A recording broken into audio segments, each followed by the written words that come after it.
Mississippi, 1-310-349-3096. East of the Mississippi, 1-718-285-8348. And first-time callers may reach Jeff at 1-312-588-1200. This is the Midnight Ocean with Jeff Norton on the Paranormal State Radio Network.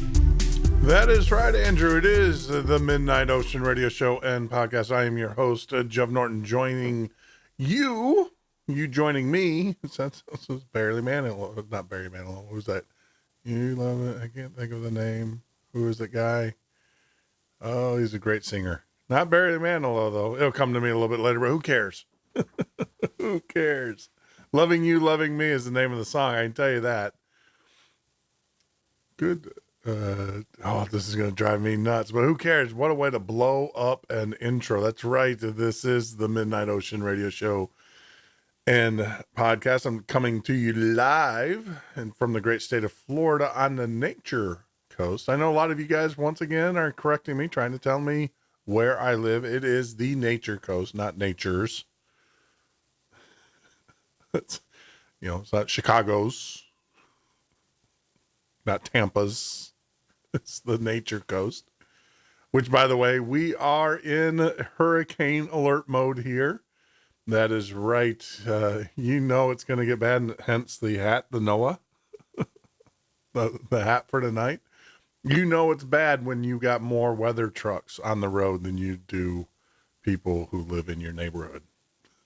So as we're going to hunker down, and that leads me to give you guys a little bit of programming. Obviously, if you haven't been watching the news, we have a hurricane, they gave us a hurricane warning because we're on the coast, but they're calling it a tropical storm.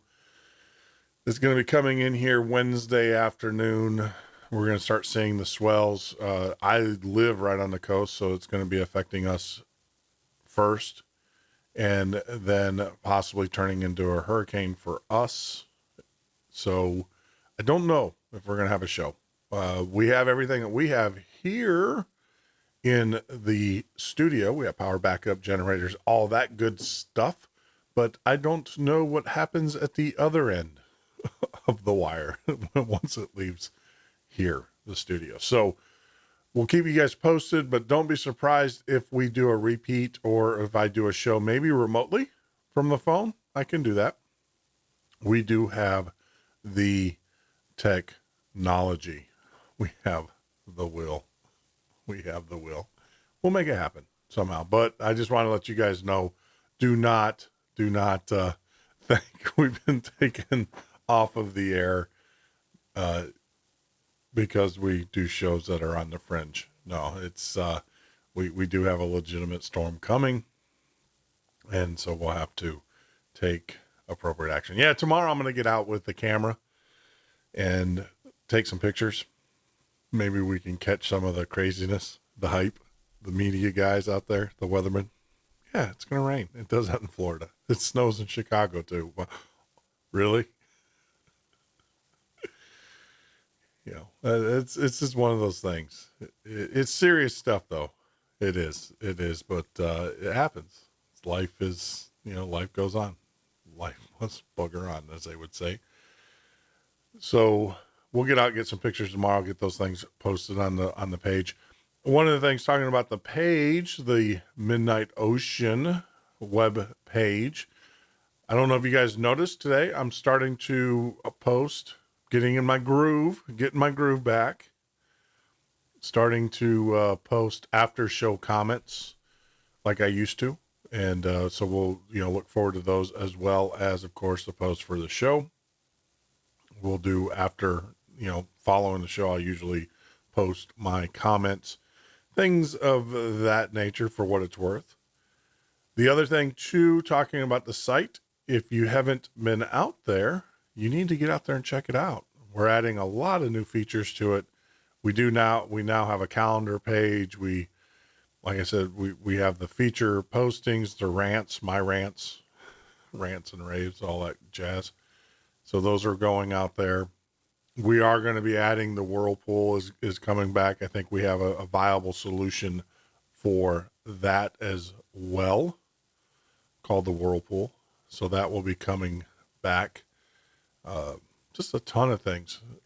Also, for all you YouTubers out there, I'm going to tell you we're doing a little bit of a change in our YouTube, talking with our SEO experts, the guys that know rankings and stuff like that and how to monetize.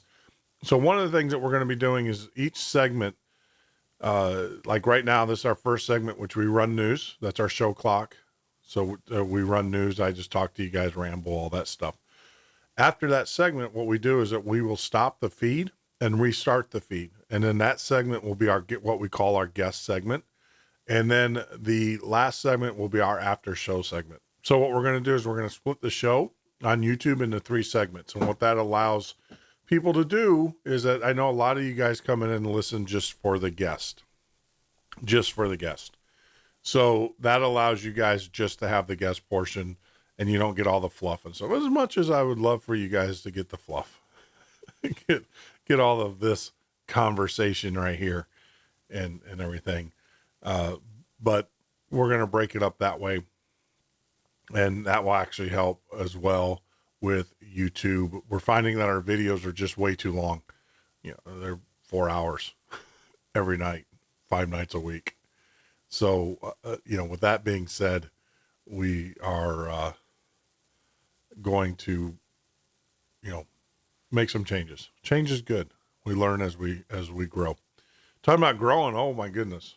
Got some good news. Possibly going to be coming on satellite. We don't want to let too much out of the bag, but we are starting to get some traction, guys. So yeah, we're coming to an XDS satellite near you for all those radio stations out there, or will be. Had that conversation, and it is coming. It is coming, and it's coming because of your support and the listeners, you guys getting the words out and everything. One of the things that once we do kick over to an XDS, please call your local radio station, let them know that we are here and available. So we are starting to pursue getting out into syndication land because I think our show is starting to tighten itself up. It's going to be it's going to be a couple more months, but I would say probably the first of the year, but we need to, lay the groundwork, the foundation. For those that are joining us on the YouTube for the first time, make sure that you subscribe to our page. That helps us out tremendously. It allows us to communicate with you, and I'm not going to spam you. Just lets you know that we're putting out new shows, things of that nature. If you are on Facebook, hello, all of my Midnight Listener friends, family, especially Mr. Hayes. Welcome back from his trip. I see him there chatting, so that means that he did not get snake bit, nor did he get abducted. Damn. I really wish you got abducted, Jeff. I don't know yet. We're going to talk to him here in a few minutes. He's going to give a status of his adventures and everything. But, don't wish any harm on you, Brother Jeff, but it would have been cool to hear your story on that. Talking about stories, we got Linda Zimmermann is going to be joining us. For those that don't know, she is a prolific author. She's written so many books. I just didn't even put all her books on her guest page. I just linked to her author page. But she's known for the New Hudson UFO, chronicalizing that and writing books about that. She's also got a new book out. We'll talk about that. The Ghost Investigation series. She's a ufologist. She's, I'd say everything paranormal. So who knows where that conversation is going to take us tonight, but she'll be joining us at the bottom of the hour. I look forward to that. So once again, Midnight listeners, welcome. If you are new to the page or to the show, make sure you get out there to Facebook and you join the Midnight listeners. That's the way that we communicate with you. And also that's the way that we give swag to our listeners. We're going to have a limited edition t-shirt that has been made for us. We're going to be giving it away once we reach 100 members. We're going to give 10 shirts away, and then we're going to sell the other 90 to individuals for $30 and some change. It is a limited edition. Once it's done, it's done. We will never print another one. We will move on. We will commission the artist to create another one for us, and we will continue to do that throughout the year. Getting into this thing called Twitter, It's like, where have you been? So yes, join us on the Twitter sphere out there. For all of you guys, I promise you, I will not spam you. That's one of the things that drives me nuts about a lot of these social media sites, all of the spamming that goes on. That's why when we pick a group, and the group of the night is the ITC Evidence Spirit Communication. These are the guys that do the boxes. I dig these dudes. I really do. I have to tell you, if you're in paranormal, if you're in the paranormal and stuff, you got to get out and look at this group. And we're going to talk about it a little bit here in a few minutes, as I get off of the Twitter thing. But we're not going to spam you on Twitter. We're only going to show information to you. And then of course I have a couple news articles that I pick out that I highly suggest or that I usually read on the show. So I'll send those out prior to that on Twitter. I hate spam. Signed up for, Twitter the other day, started following people, and it's amazing. I leave my Twitter page. I come back and I've got 200 and something more tweets. It's just too much information. It just drives me nuts. But I promise that I'm not going to lead, or I'm not going to contribute to that spamming on Twitter. You might get maybe 3, maybe a day from me, show after show, and maybe a news article or such.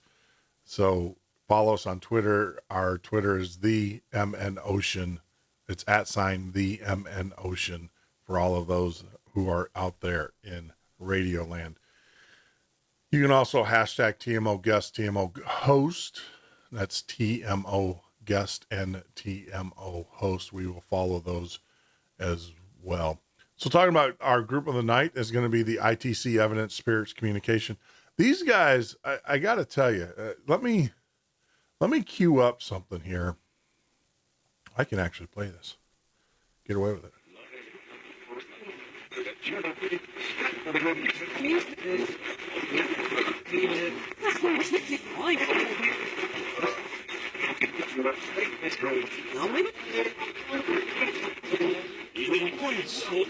So, to you and I, that sounds like a radio, right? The old time radio. And that's exactly what it is. What these guys do is that they build these boxes, these spirit boxes.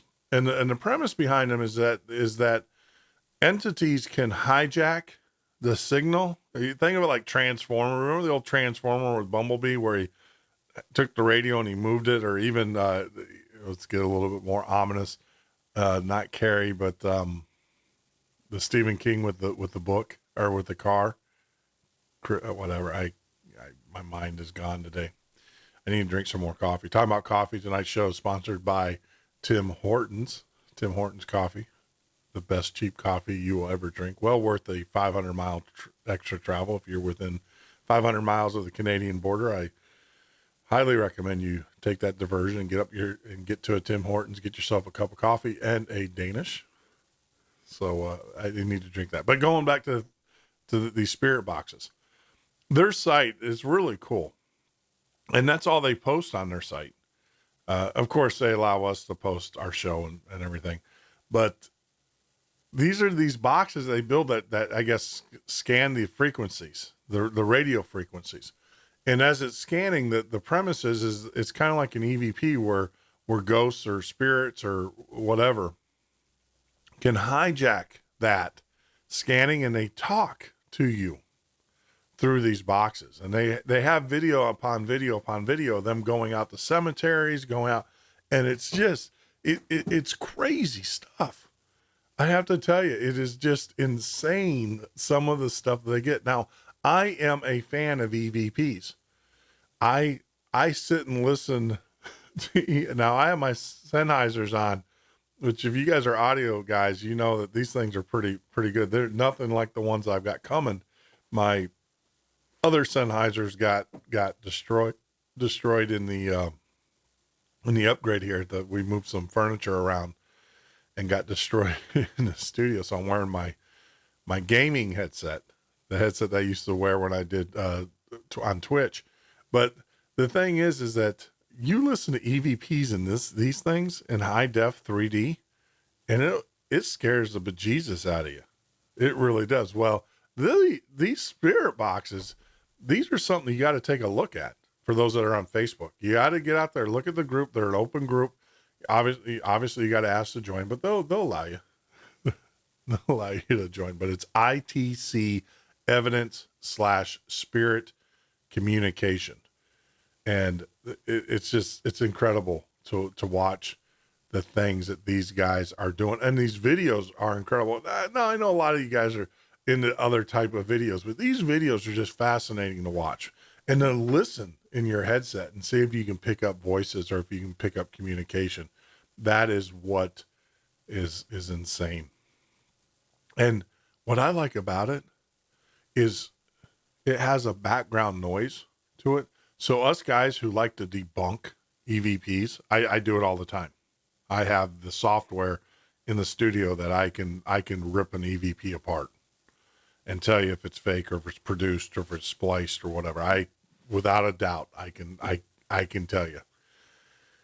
And with these guys with the background underlying frequencies and everything, it adds some legitimacy to it, because that's hard, if not near impossible, to splice without some just hard physical evidence, some hard evidence of that behavior, that deception going on. So I love these guys. I'm going to get them on the show. I've talked to them a couple times, a couple of their members. We're going to get them on the show. We're going to share some of the things with you and the EVPs. We're also going to analyze and maybe I'll show you some of the techniques that we use here in the audio world to debunk these things. It doesn't take a whole lot of technology to do it. You have to pay for the software, obviously, but once you have the software, and Adobe, I think you can, for $19 a month now, you can rent software that from Adobe, the Audition, which used to cost back in the day literally thousands of dollars to use it. Yeah, guys, I didn't use student discounts. I actually bought the software. So yeah, that's an old trick too. If you're a college student or a high school student, you can always buy software at extremely discounted prices. No, I actually paid full prices for those. Getting back to some house cleaning information before we roll on to the show, and we have a few more minutes. So if you want to give me a call, go ahead and call in the line 312-588-1200. Love to hear from you before we bring on Linda Zimmermann and we cover not only UFOs, but also she's also an author with the Ghost Investigation series. So we'll also, I'm sure, talk about that as well. It's going to be a great conversation. Tell your friends, tell your families, tell everybody about us. If you're in the ufology or in the ghost hunting community, if you're not Facebooking and you're listening to the show right now and you're not telling your friends about us, shame on you. Shame on you. Don't be so selfish. Gotta share the love. Share the love. It helps us. And it helps you. You get warm and fuzzies from it and everything. So I see we got a caller coming in. So we will entertain this caller for the next 10 minutes or so before we bring on Linda Zimmermann. Hello, caller from Washington. I think I know who this is. I'm pretty sure I know who this is. So you didn't get abducted? Caller, are you there?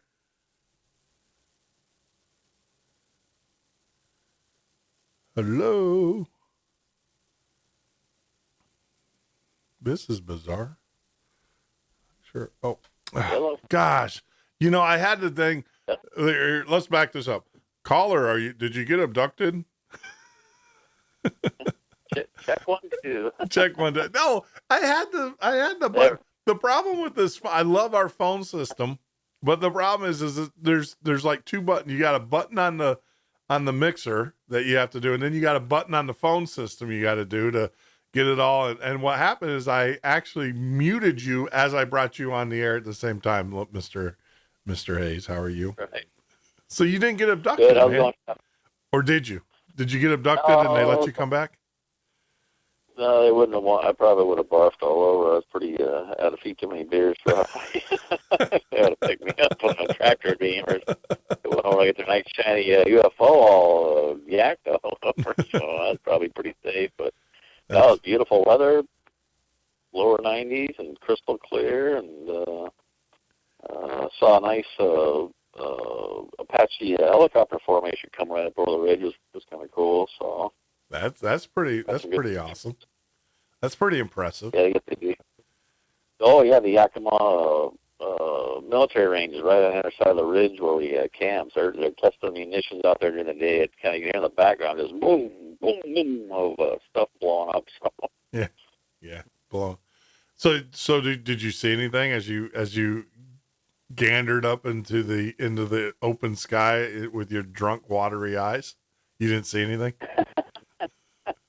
No, we saw some pretty bizarre cloud formations. I got some pictures of. I'll probably slap up on Facebook once I dig through pictures. But no, pretty non-eventful. Probably the coolest thing was there's hardly any cell phone reception, so I was totally disconnected from the matrix. No cell phone, no email, nothing. So and then coming back to reality is kind of a little shock to the system, but getting slowly easing back into it, getting back to work tomorrow. So. Yeah. Well, Jeff, I just want to say on behalf of the government and the NSA, we thank you for taking a vacation because we had two analysts that were able to take some time off and spend a little bit of time with their family. Exactly. We'll get them working overtime now, though. I'm going to start it on that third quick. So. No, welcome back, my friend. I am glad, as much as I joke about it, and it's not something that we probably need to be joking about. Pretty serious stuff. Yeah, I am glad. Yes. I'm glad you did not get abducted. From me too. From the little gray guys. It would have made a heck of a story, though. I just want to let you know. It would have made one heck of a story. I can imagine that conversation you'd have with them. So are you? Do you believe in one world government? Like, well, we're the one world. Yeah, we are the one world government. We own it all. Not easy work for us, buddy. Oh, I don't know. I don't know what I would say if I met an alien face. I probably wouldn't say anything. I'd just kind of look at them and just keep my mouth shut. And that would be hard for me to do. Yeah. You're probably too scared to even move. Oh, I love like these patriots. You know, it's kind of like the patriots are. Oh, I'll grab my gun and I'll do this and I'll do that. They'd be screaming like little girls. I know I would be. Yeah. I would be a 6 foot. I'd be the giant running through the woods where that's why I love. Exactly. I don't want. Yeah, I wouldn't want to. Too many stories about probing and this and that. You don't want to. You want to stick around too long, right? Yeah. At that point, I like I said, I don't know what I would do to if I was ever faced with that situation. I just, you talk about it all you want to, but until you're actually there, and unfortunately, most of the guests that I have on the show who have been there, it never ended well. It never ended well. Yeah. So. Yeah, it's not nothing. I've never heard any really positive abduction stories. I don't think ever. Yeah, exactly. I mean, that's it. But once again, Jeff, I am so glad that you have made it out of the woods. I am more importantly glad that you were not abducted by whatever entity, be it alien or human. Someone. I'm glad they didn't take the opportunity. But got a break coming up, my friend. So with that, I have to say goodbye. But I'll definitely be talking to you in the next couple of days. I'll give you a shout. Oh, All right. Yep, I'll be listening to the show. So yep, I'll drop out here, brother. All right, brother. Welcome back. Welcome back. So that is author Jeff Hayes and brother, good friend of mine. And talking about authors, our next guest, Linda Zimmermann, is going to be joining us as we talk about all things UFO and probably all things paranormal. But you're listening to the Midnight Ocean Radio Show and podcast. This is the Midnight Ocean with Jeff Norton on the Paranormal State Radio Network.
The person whom you're trying to reach is currently unavailable.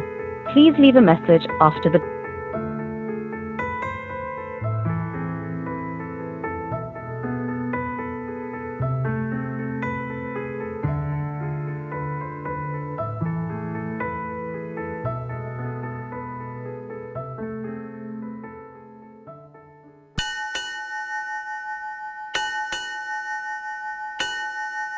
This is the Midnight Ocean with Jeff Norton on the Paranormal State Radio Network.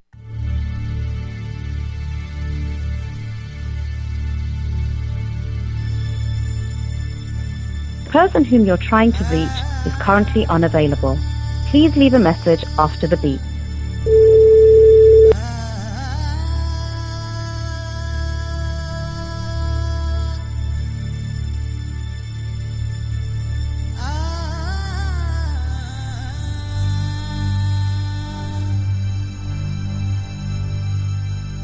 That is right, Andrew.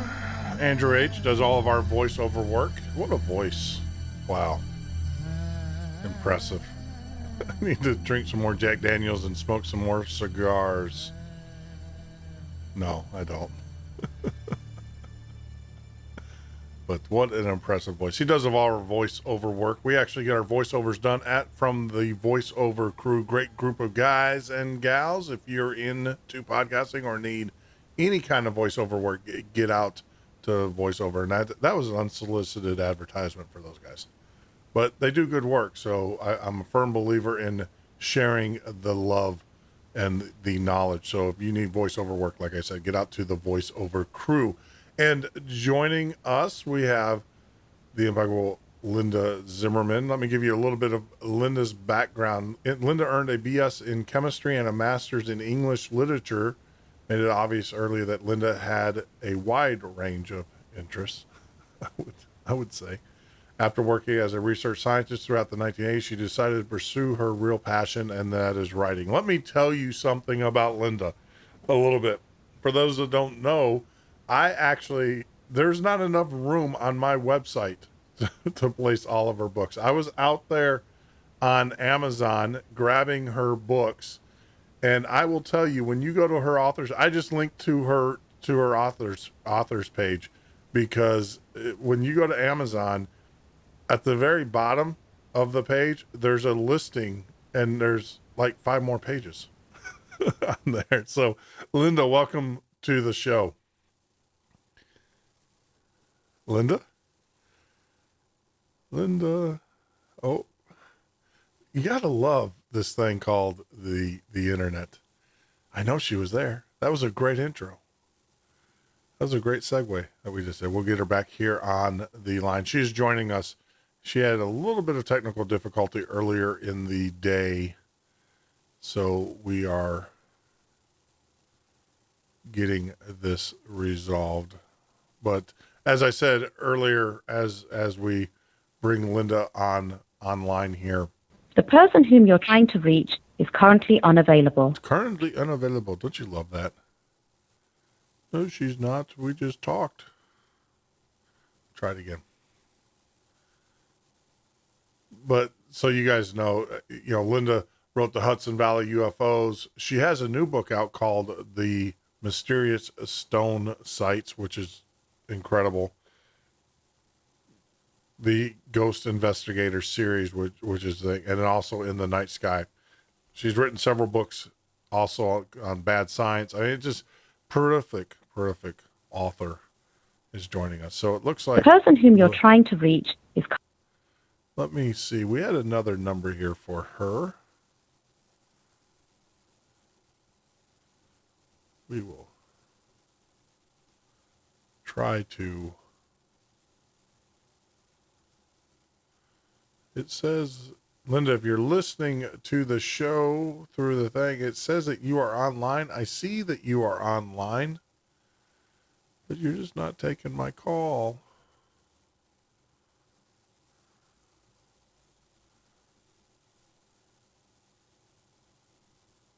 How bizarre.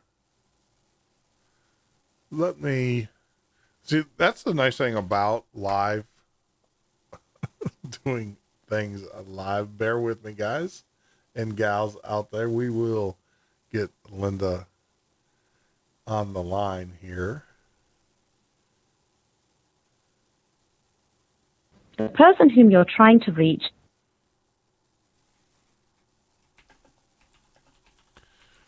So we will try the old email route. And here we go. Linda, are you there? Yes, I am. It's so, you blew my great intro. I had it all timed and stuff though. I was wondering, are you having internet issues? Because it kept on coming back and saying that you were unavailable. I got that nice British accent. I have no idea. I've been sitting here waiting for the call, so I thought I would call back. Oh, so you called in. Okay. Yeah, I see that you're actually calling. That is weird because I called you, not we, it's only me in the studio, but, I called you like 3 or 4 times, and it came back and said the person you're trying to reach is unavailable. And well, weird things are happening already. What can I say?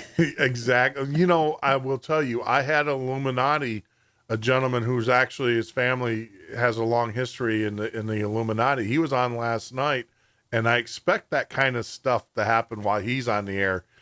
You know, we're just talking about UFOs and ghosts, right? It's no big deal. I don't think so, but maybe somebody does. Someone does. So welcome to the show. I appreciate you taking time out of your busy schedule. You are a very busy person. I can tell by your page and the fact of all the books that you've written, you know, but you taking time to talk to me and also to our guests, or our listeners. Well, I appreciate you having me. Sure. Okay. With you, I mean, normally with most guests, I know exactly where to start, but with you, it's like I think it's important. You have a scientific background before you started to get into, a lot of what we call paranormal. Can you give our listeners a little bit of your science background? Sure. I got my BS degree, and while I was, going to college, I was working at a medical diagnostics company. I worked in quality control, research and development, the lab coat, the glasses, the nerd glasses, the whole bit. I love science, loved being in the lab. But I really enjoyed writing, and I thought it was something I would do when I retired from the lab. But the urge to write and research took over much sooner than expected, and I turned to this bizarro life of writing about all things weird as well as regular history and science. Sure. Yeah, I mean, that's one thing too. I noticed that you've written books on the Civil War. I mean, so it's just not the fringe or what we'd call paranormal topics. You've written some significant books on historical topics as well. So I have a lot of interests, and the great thing about being a writer is you get to indulge all of them. Yeah, this is true. I have tried. I have about 5 books, and I get about 25 pages into them. In writing, I'll sit there and just go crazy. I just can't finish any of them. That's my problem. I get started. I have these stories. It's like, I gotta get them down on paper. But the problem is it's not starting them. It's finishing them, I guess is the hard part for me. And I think that's probably like most authors.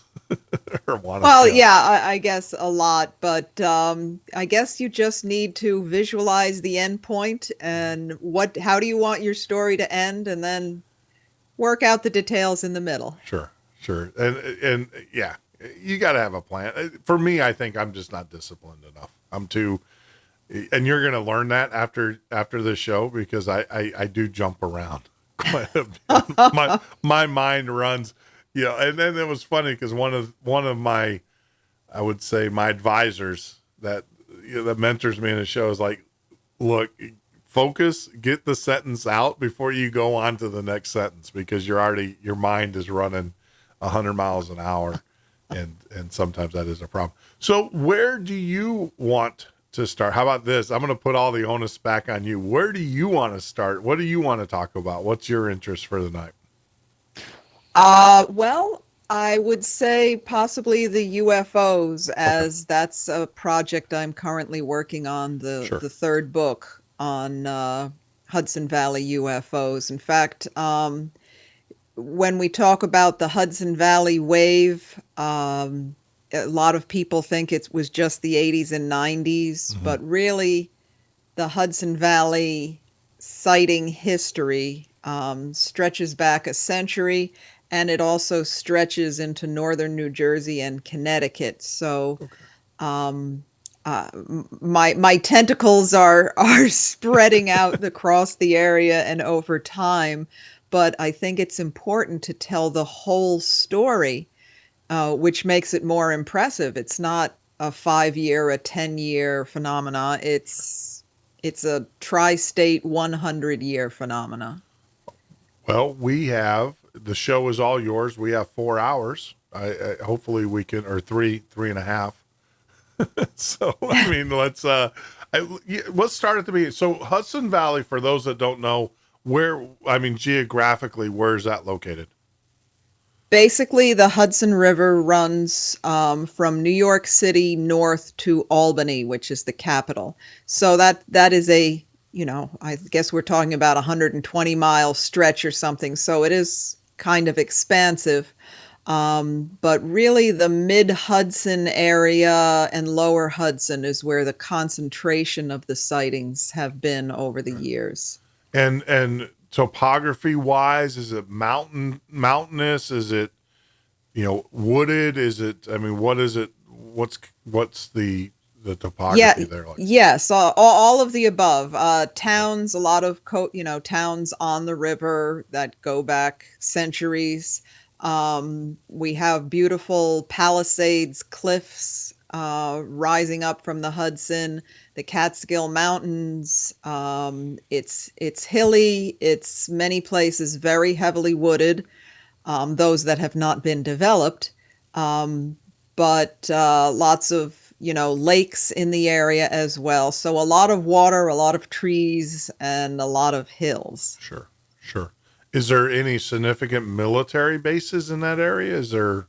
What's the military activity? Why, yes, there is. Okay. Now it is Stewart Air National Guard Base, but it was Stewart Air Force Base, which was the hub of the Eastern Air Defense during the Cold War. In fact, it was also a, let's say, collection agency for Project Blue Book reports. Many of the reports I've looked at are communications back and forth from Stewart Air Force Base to Wright-Patterson Air Force Base, which I'm sure everyone has heard of. So who knows what intrigue has gone on at the Air Force Base, and quite a few sightings there as well. Okay. Yeah, because I remember as a young man, one of our favorite shows that they had on TV, they took it off because they said lack of interest, or what I remember reading, because I've been trying to find them, is the Project Blue Book series that they actually had a TV series, I think, that ran maybe a year or whatever. And so a lot of those stories came from this area, correct? I never saw that show, but there are quite a lot of Project Blue Book cases from the Hudson Valley. In fact, in my second book, I ended up doing an entire chapter. And I have to say, I have to confess to being somewhat naive that when I first started researching Blue Book cases, I thought, well, I only need to look at the unexplained. And boy, was I wrong. One of the first cases I looked at involved 2 officers from Stewart Air Force Base who described the zigzagging lights, which they said clearly had controlled maneuverability. Mm-hmm. In other words, someone was piloting these objects. They're Air Force officers. They know what they're looking at. And the official conclusion was that it was a weather balloon. And I was, steam was starting to come out of my ears at this point. And I read the entire file, and the last line of the last page, the Air Force itself admits we hadn't released any weather balloons. So here they're demeaning their own Air Force officers, basically saying, well, they don't even know what they're looking at. It was just a simple balloon, yet they're admitting there were no balloons. So then that prompted me to carefully read every word of every case.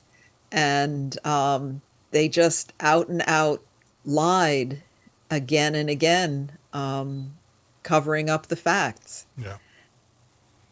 I think that's typical. It's and I believe that they've gotten a lot of people nowadays ask why don't the government with the I think they've crafted the message so well. They have so much experience at it now that they don't have those bumbling statements or misstatements. I think everybody's pretty much on the same page. My father was in the Air Force, and I'm hearing my mother, who listens to the show now, is telling me now, and it's amazing. As kids, you never hear this stuff, but she's telling me now of people that they knew in the Air Force. And my dad was always stationed either at SAC bases. One of the stations was in Oregon, which is a radar station, supported the radar systems looking for the Russian nuclears, the missiles and stuff. And, there were individuals there that my mom shared with me that they believe 100%. Now, these are the guys that are looking at radars, right? And they're telling them, yeah, there's UFOs.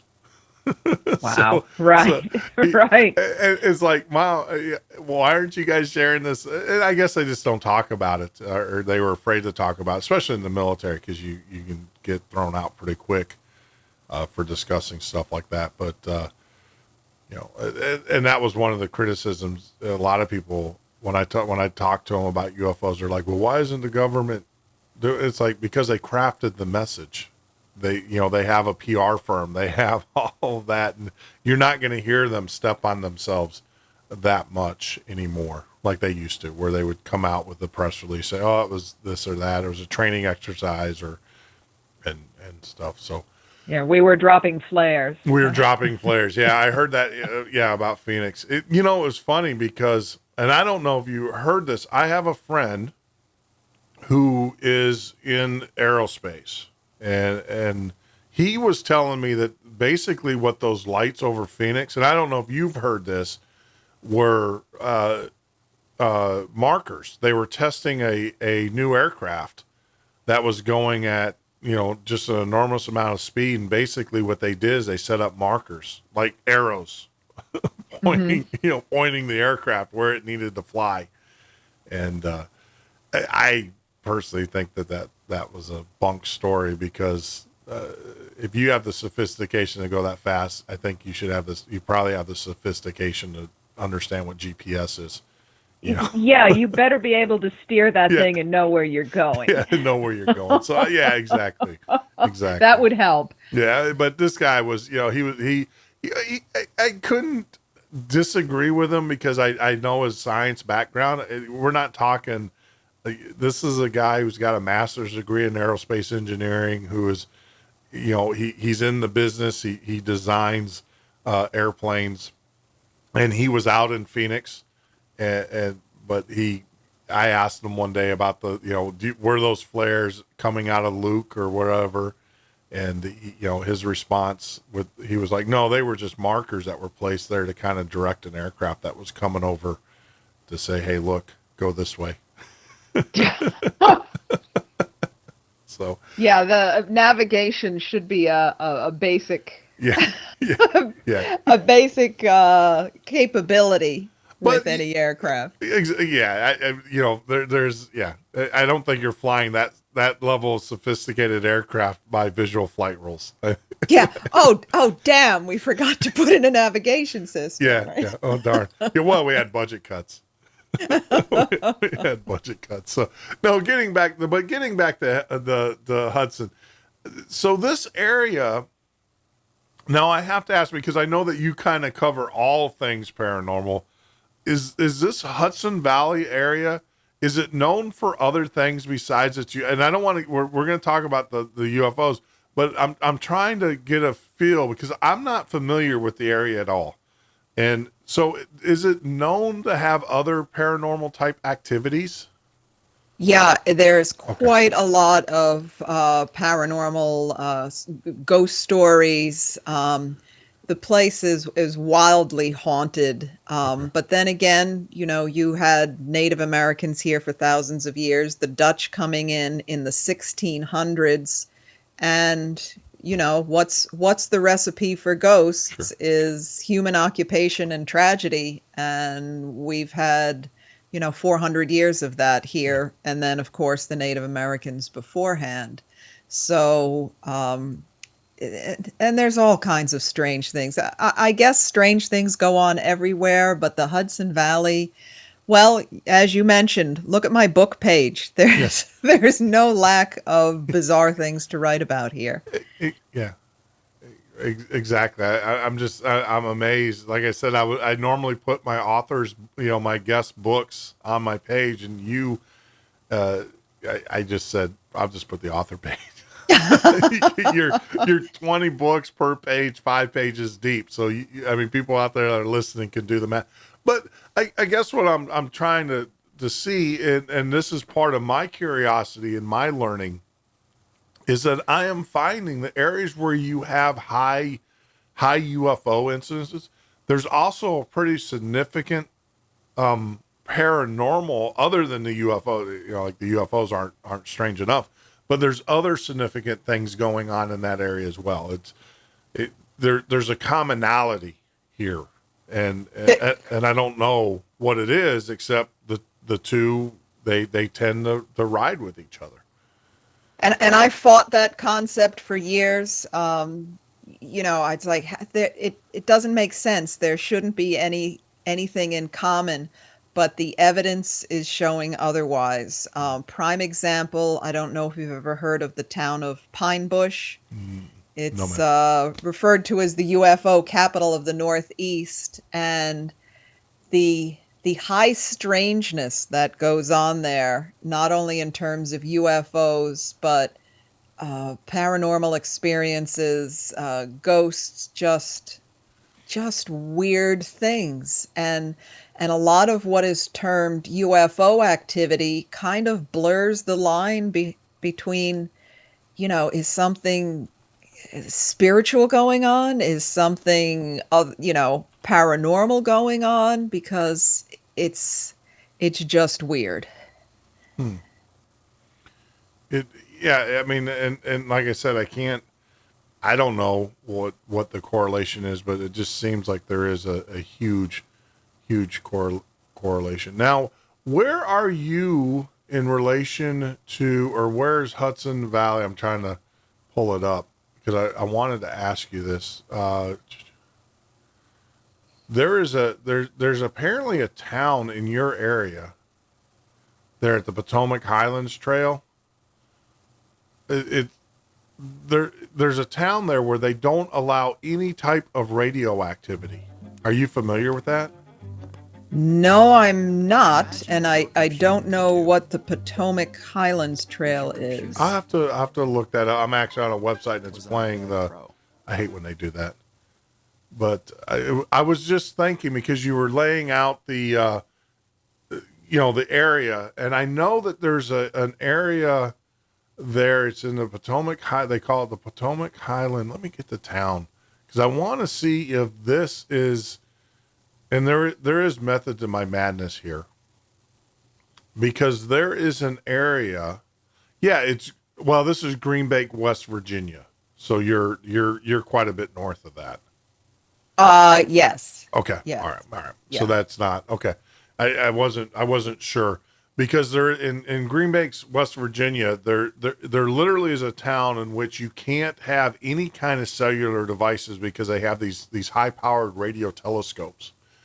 Oh, okay. But yes. What's bizarre is I've been out to Midwest. I've been out to Arecibo, and I've been to other radio telescopes and radio areas, and they don't have such a restriction. So I was wondering, if there's something going on there. I'm always questioning those types of decisions. But like I said, when you go to this town, they literally have people that drive around in cars, and if you got your cell phone turned on, they pull you over and they take your phone from you. Wow. Yeah. So, hey, well, Linda, we've already gotten through the first segment. That's the music in the background.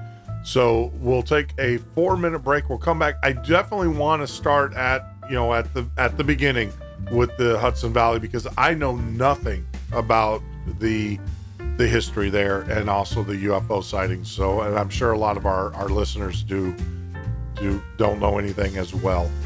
That came out right. So we'll take a quick break. When we get back, we will talk with Linda Zimmermann, and we're going to get into the Hudson Valley UFOs. I do also want to talk to her about her new book, Mysterious Stone Sites, as well. But you're listening to the Midnight Ocean Radio Show and Podcast. This is the Midnight Ocean with Jeff Norton on the Paranormal State Radio Network.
This is the Midnight Ocean with Jeff Norton on the Paranormal State Radio Network. That is right. This is the Midnight Ocean Radio Show and a podcast. I am your host. You can join us live every weeknight from 10 p.m. till 2 a.m. Eastern Standard Time, or on the web at www.themidnightocean.com. And on the line, we have author Linda Zimmermann is joining us. We're talking about her books, and we're going to talk about different books that she's written, but the ones we want to start off with are the Hudson Valley UFOs. All right, Linda. So since we kind of have a lay of the land, and I understand the geography and where military bases are and everything. So where does this story start? Where does it all begin? Well, there are some, anecdotal stories about things that were seen in the 1800s, but the first documented cases I've been able to find began about 1909, where I'm sure you've heard about the mysterious airships that were seen across the country. Well, there was a wave starting in summer of 1909 where late at night, people were seeing mysterious airships, they called them, that had very bright, like searchlights. They were able to hover.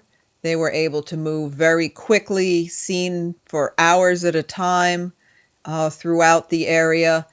And there absolutely were no aircraft that we possessed at that time that had those flight characteristics. In fact, in 1909, no airplane had even flown at night yet, let alone having, searchlights attached to them. Planes were pretty much stick and canvas back then. Yeah. So I was quite pleased to find these cases, which then spread throughout New England, down into New York City, and lasted for well over a year. And nobody panicked. Nobody thought these were aliens, Martians invading. This was a very exciting time in aviation, with fledgling aviation, and people thought either the Wright brothers or Thomas Edison had invented this new craft that had these amazing capabilities and could fly at night and stop and, zoom off. And they were waiting any day to hear about this great new invention. And of course, the news never came because nobody had an aircraft like that. Yeah, I mean, I think, how do I say this? I think it's very important that we kind of put this frame it into the context of the times. I know that the first, I believe there was a movie that put out, I think they called it Moonshot or something like that. It was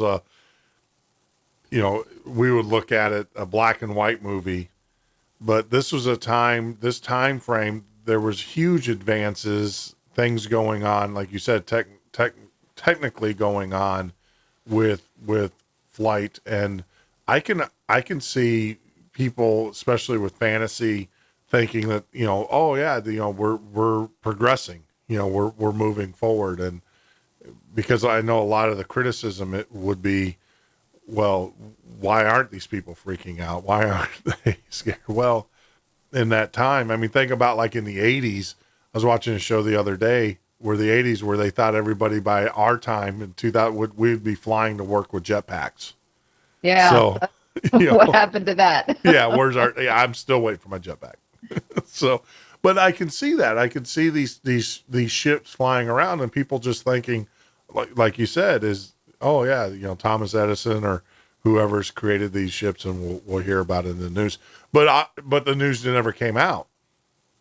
So, no, and in this last century, the last 100 years, no documents, no blueprints, no models, nothing has come forward that could even possibly explain this. And there was a lot of money to be made. The Wright brothers sold this flimsy little stick and canvas plane to the Army for, I think it was $32,000. And that's not modern money. That's $1909. Yeah. That's a fortune. So if somebody had an aircraft that, was heavy enough to carry batteries and equipment for searchlights that could stop, that could take off really quickly, they would have been set for life. Yeah. Yeah. And I think the key to that statement that you just made is the fact that the movement of quickly, because the first thing that came to my mind was airships. And they did have airships back then. But they didn't move quickly. That's the key to the statement. And I know a lot of people in the chat room are probably thinking the same thing. Our listeners, well, it was just an airship with lights on it, which is feasible. But the second part of your statement was they moved quickly, which if anybody, even today's modern airships, I think they cruise at about 25 miles an hour at the most. That's top speed. So. Right. Yeah, I did a lot of research because I wanted to be very careful before I made any kind of conclusions, about all this information I found. And, it just did not exist with those, flight characteristics. Yeah.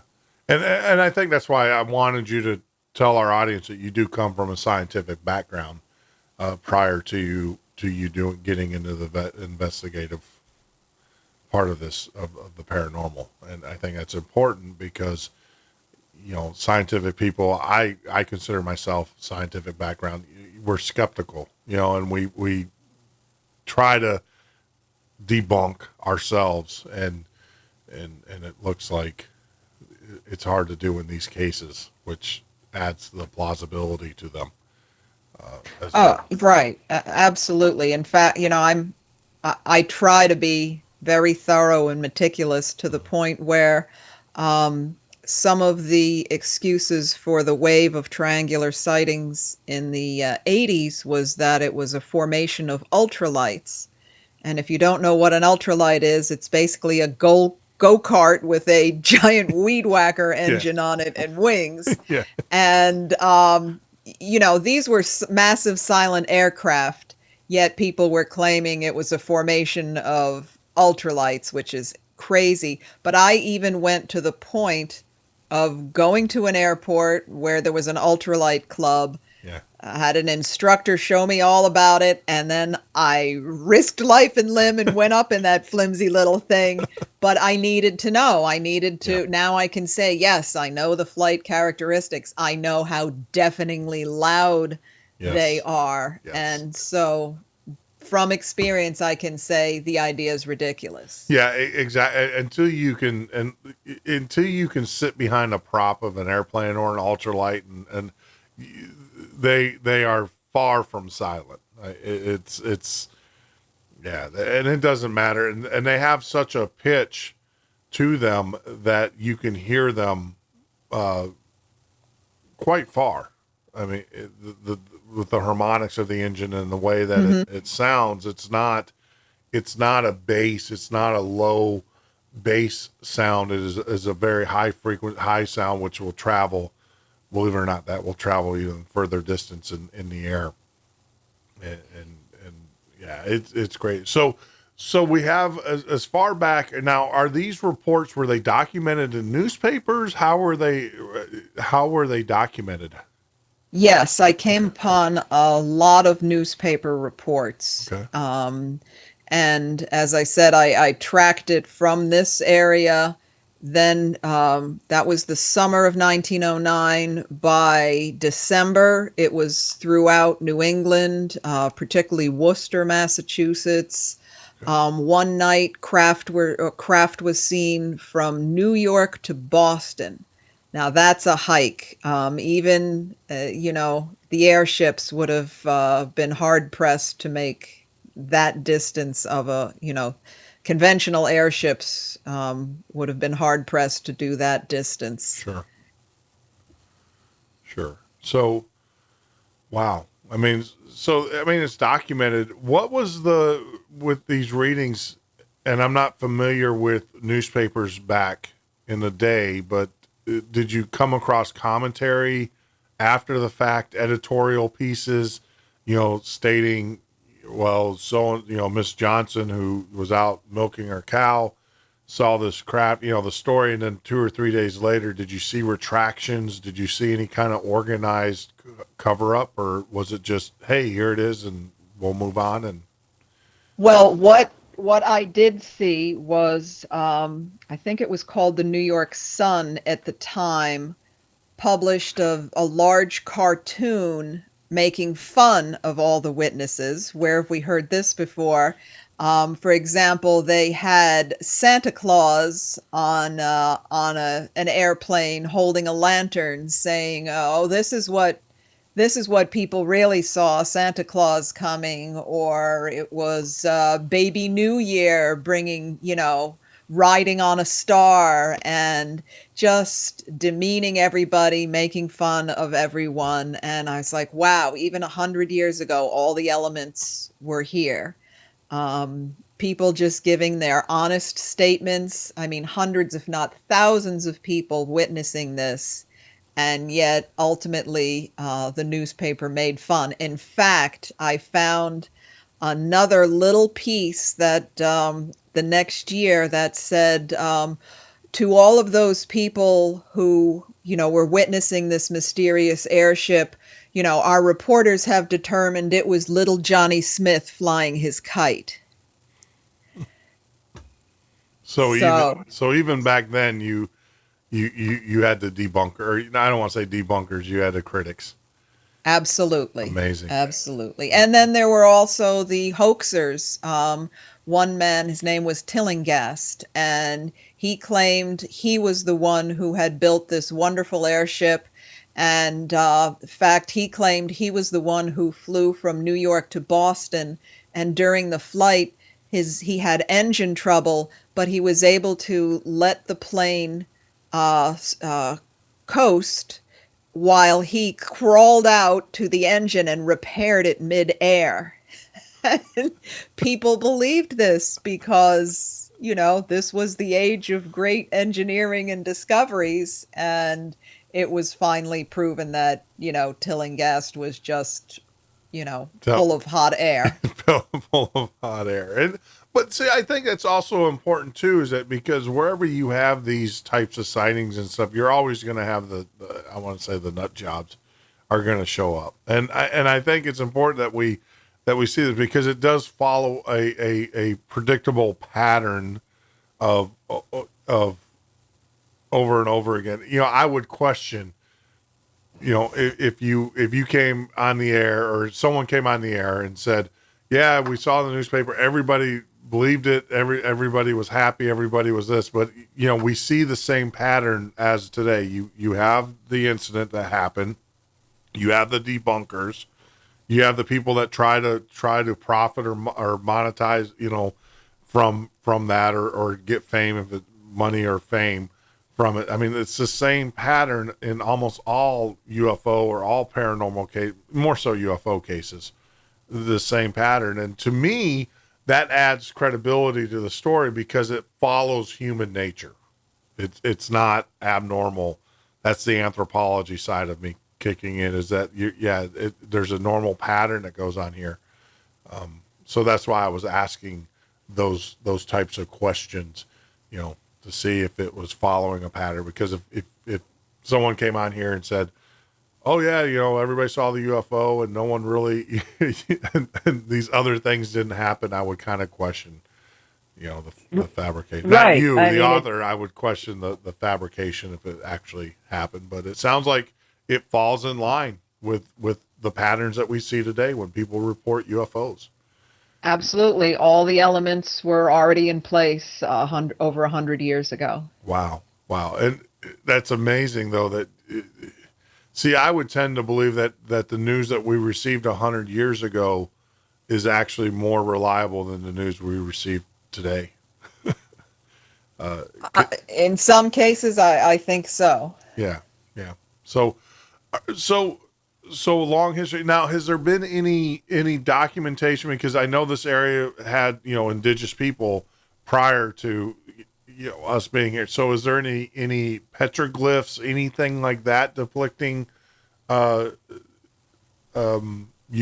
or things in the sky from the Indians? No petroglyphs that I am aware of. Um, there are, of course, the legends of star people and things, but here in the Northeast, I think within 90 years of, the Dutch and the English coming, 90% of the Native American population was dead from disease and war or had moved on. So there wasn't a lot left to tell their stories and their legends and explain what their stone sites were, which of course is another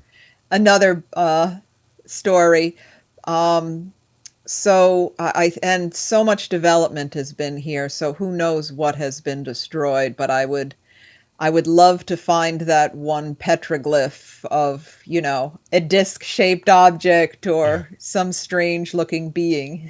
Yeah, I mean that would be fascinating to come across. I mean, it would be just amazing, not fascinating, to come across something like that. But because even in the Egyptian times, I mean, you have hieroglyphs and you have symbols and stuff that reflect flying creatures, flying discs, flying devices, things like that. And I believe that they actually reproduced one of them and was able to make a glider. I mean, they took the scale and took the instructions that they got off of a hieroglyph and reconstructed this glider, and it flew. They were able to get it to fly. Now, they didn't scale it up. They took it to a wind tunnel and did all that. No one was brave enough to get into it. And I guess there's something to be said about being a pharaoh. You can just order someone to do it and see. But they said it would definitely have flown over Egypt. Wow. Based upon the designs, which is incredible. Because then the next question is, how did they learn? Who taught them about human flight and everything? Because they don't have. I guess the significance of that story is that you would see like an evolution up to that point, and they said there was no evolution. It was boom. It was like an instruction manual on how to build this device. Right. There was no trial. There. Yeah. Right. There was no trial and error. There was no one, no instructions of people jumping off of pyramids with paper or papyrus. So getting back to, has there been any abductions, anything like that in these stories with Hudson's, or are they just all sightings? Well, when I began this project, I thought 98% of the stories were just going to be people seeing lights in the sky. And it turned out the largest chapter in my first book dealt with abductions. In fact, the very first person I interviewed for the film based on the first book turned out to be part of a multi-generational abduction case going back to 1937 and continuing to this day. So talk about jumping in with both feet. It was remarkable. And time again, I was just so surprised by people not just sighting things, but having missing time and their kids and their parents and, the trauma from their experiences. And it has just been, absolutely mind-blowing, the number of contactee, abductee, whatever you want to call it, experiences here. Was that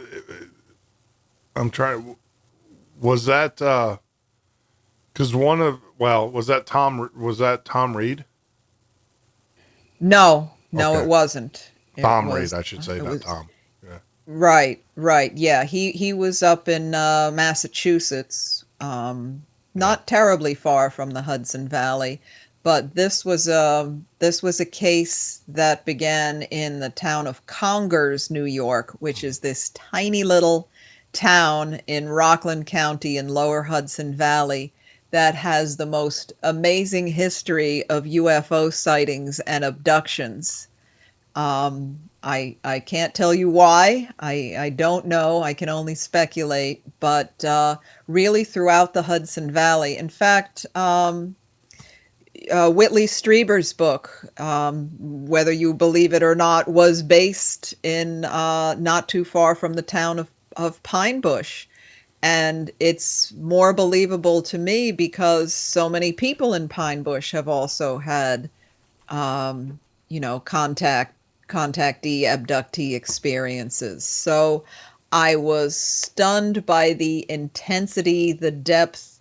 As I said, going back to 1937, and that breaks a lot of conventional ideas that the whole abduction scenario is a part of the modern, group hysterical reaction to the media and movies and science fiction. Well, not back then. Yeah. Yeah. I mean, do you feel that there's I want to say a hardening towards the UFOs? Because it seems like we become more, I don't know. I guess we become, I'm trying to think, because I remember Communion. I remember when that came out, and that was kind of, that was a bestseller back in the 70s, and everybody was fascinated by it. But now if you hand out Communion by Whitley Strieber now, people would think you're crazy. Or if you said, I don't know if it's a program. I mean, do you find us being less objective when it comes to UFOs as time goes on? I think it's probably just a general cynicism and people being a lot more, I guess, self-absorbed in themselves and their technology and everything.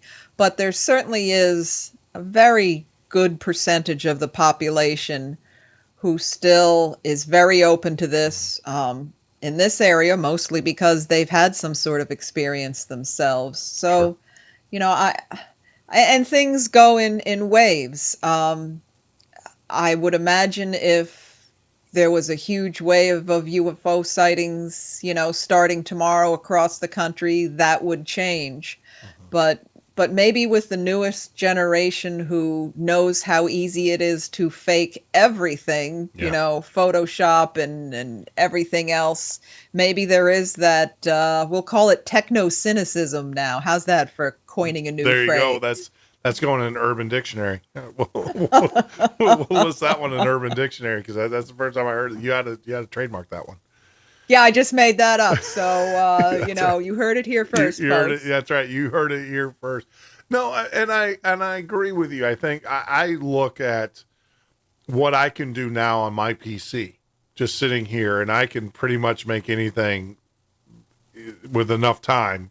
I don't have to be a big movie production house or whatever anymore with the abilities of the computers today. And so the video, I'm not really interested in watching video of UFOs. I find it fascinating, but I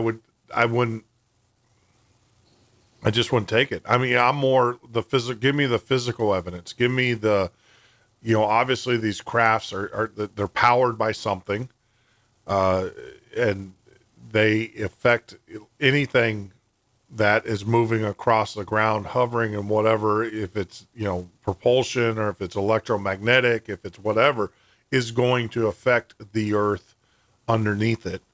And in your studies and in your research, have the physical evidence that you've come across, what does that look like? Well, just last year in Pine Bush, there was a case where multiple witnesses saw a large circular craft behind their house hovering just a few feet above the ground over a field. And after it was gone, they saw that all of the grass was broken and bent down to within a foot or two.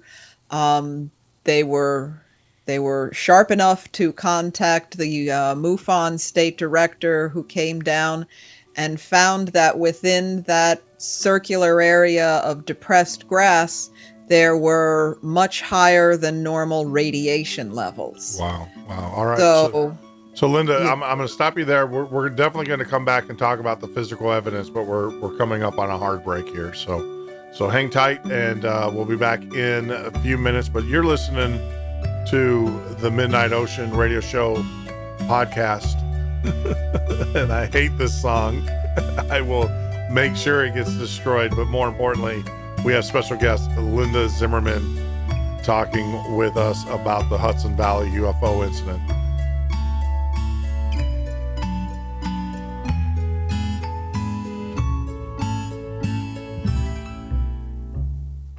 This is the Midnight Ocean with Jeff Norton on the Paranormal State Radio Network.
This is the Midnight Ocean with Jeff Norton on the Paranormal State Radio Network.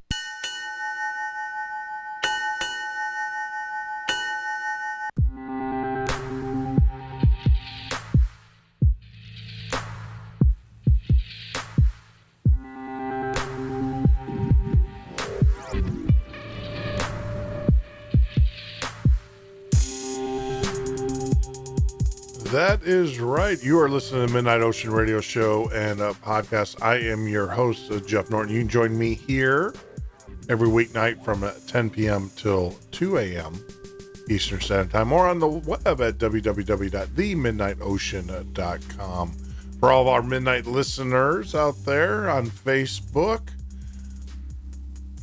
I will be taking your request tomorrow for guests. So if you have not joined the Midnight Listeners and you have a particular guest that you would like to get onto the show, join out there, or once you are a member, let me know who that is. But like I said, tomorrow I will be on the site looking for your feedback. Love to hear who you would like to have coming up. The other thing too is make sure you get out to our page. We've added a new section. If you go on the right hand side, go down to guests, you will actually see the upcoming guests for the show in the month of September. It's amazing that September is already upon us here. It's just utterly amazing. But before we get to that, let's finish up our earlier conversation with Linda Zimmermann. Linda, so right before we went off the break, we were talking about the physical evidence, and that's the part that really appeals to me as a scientist and everything is, witness testimony, as we all know, can be flighty. I mean, it's important. People have obviously been convicted of witness testimony, so it is important. But I think more importantly for me is for me personally, I love the physical evidence. I got to put my hands on it. And so you were saying that MUFON came out and did a study, and they found that the bent grass. So what was his name? It had high rates of radiation, or what? Right. There was much higher than normal background radiation just in that circular area. Now, I know that they took grass samples for testing. I have not heard the results of those testing. But the radiation alone, I think, is pretty spectacular evidence. Sure. What do you know? What kind of device they used to measure that radiation? Was it just a Geiger counter or something of that nature? I don't know. You don't know. I don't know. Did they take? Do you know of any surrounding soil? Any of any rocks that had higher levels of magnetivity? That I'm not aware. All I know is that, they did come out, took samples that were going to be tested, and I have not seen a full report yet. Sure. I'm hoping soon to see that, because it's been almost a year. Sure. Yeah, you would think, especially you being in a lab, I mean, you can run those tests pretty quickly. Sure, but I don't know what the costs are for such things these days. True. And I would, I was fortunate. There was a case, it was back in the 70s, where craft had apparently landed in the woods, and limbs from the trees were broken. And this one tree, shortly after, the bark started just turning black and falling off. And this one man actually saved a piece of it. And there was some sort of white coating on it. And how I found this man, I went to a yard sale, and somehow the conversation got on UFOs. He said, "Do you have any interest in UFOs? I have a piece of bark from a tree or from a UFO landing in my garage if you want it." So, I almost fell over backwards, and he gave me this bark, and I sent it to Phyllis Budinger. If you're familiar with Phyllis, who does, she tested the Betty Hill dress. Mm-hmm. And, the Kansas, those circles. And unfortunately, in the 40 years plus that it was, sitting in a garage and, out in the woods, there was nothing unnatural on the bark. And she was very kind to do this without, she doesn't charge anything for this service. But I know some of the testing can be ferociously expensive. So I think that's something that hampers a lot of UFO investigators. And plus, finding a lab that takes you seriously. I can imagine walking into a conventional lab with some dirt and bent grass and saying you need it tested for extraterrestrial presence. Yeah.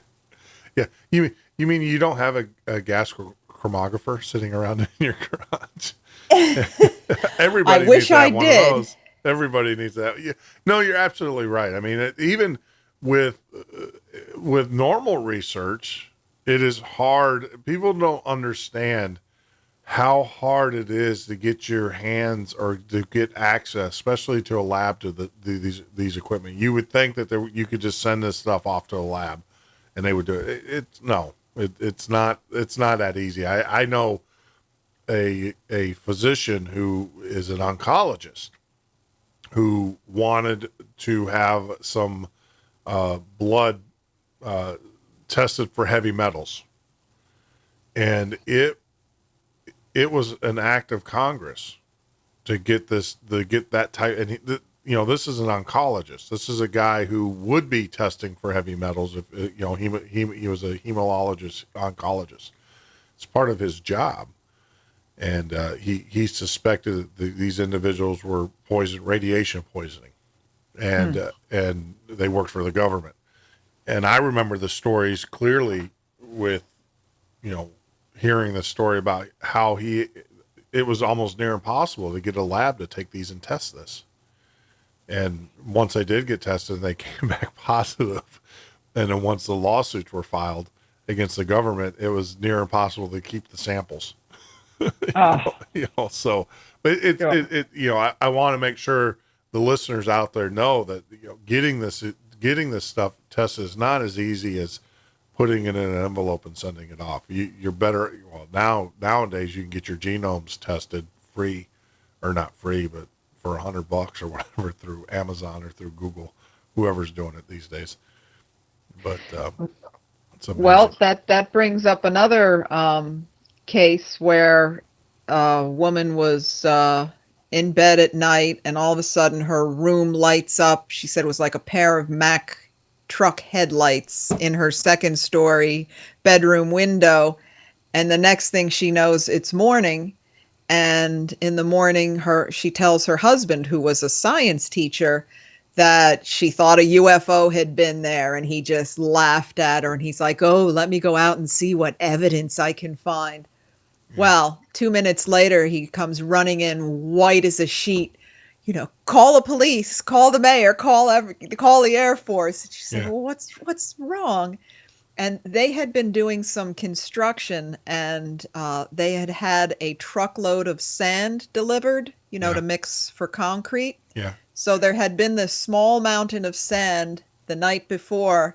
In the morning, it was gone, and all that was left was concentric circles of sand that had been pressed and fused into the black top of the driveway, as if something heavy had landed, either took it or blew it away. It was heavy, it was hot, and about 20 feet in diameter, the largest of the concentric circles.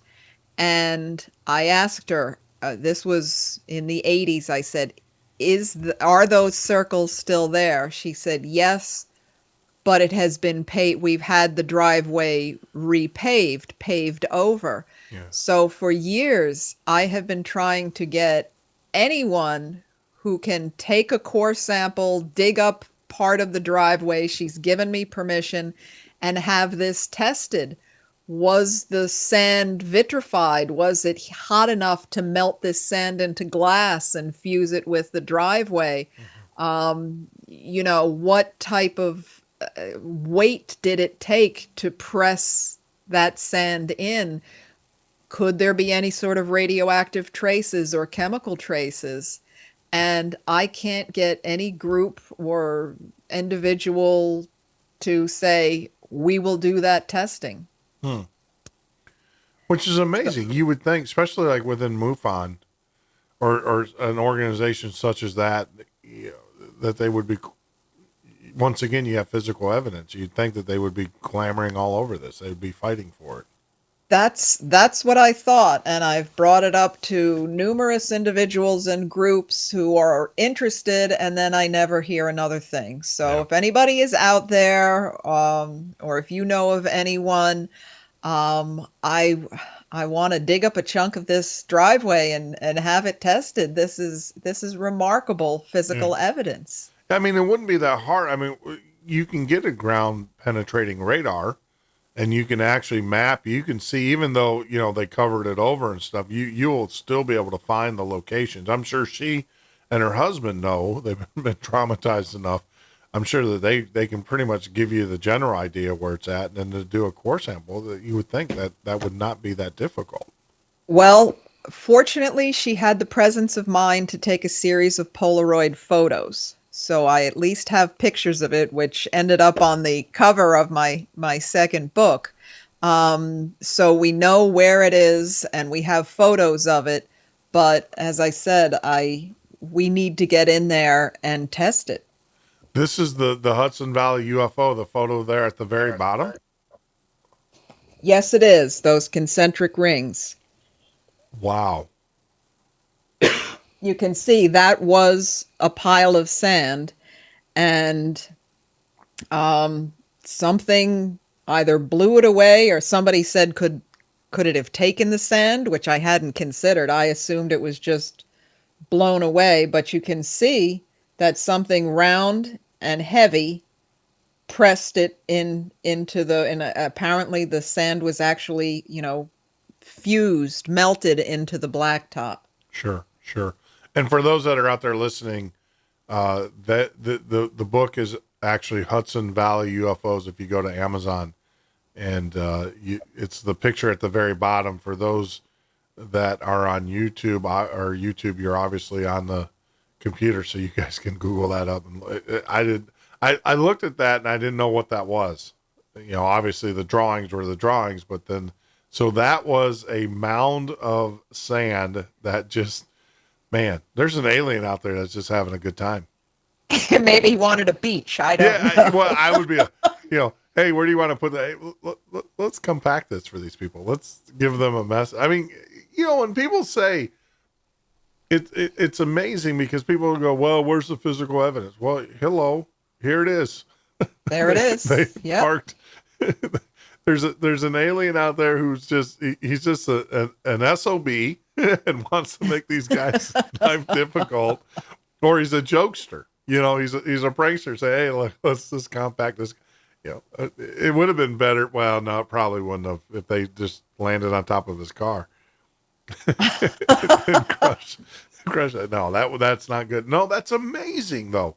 I mean, in all reality, that is physical evidence. That's the stuff that when I see that, I go, okay, these things exist. And I have to ask, have you yourself ever experienced a UFO? Have you ever witnessed one personally? Yes, two that were of undeniable. One was during the wave of sightings in the 80s, the boomerang or triangular shaped, V-shaped UFOs, perfectly silent. The way it glided was just uncanny, and the lights, if you've never seen it, it's hard to explain. But when I talk about it to other people who saw them, they say, that's it. They were this rounded, soft type of light that didn't shine down to the ground. Mm-hmm. And they just were unlike anything I had ever seen on any aircraft. And it was just gliding silently. And my friend says, what is that? And, you look at it and your jaw drops, and you just know you are not looking at something man-made. Yeah, terrestrial. Yeah. And the other sighting was far more adventurous, if you'd like me to get into that one. Yeah, sure. Absolutely.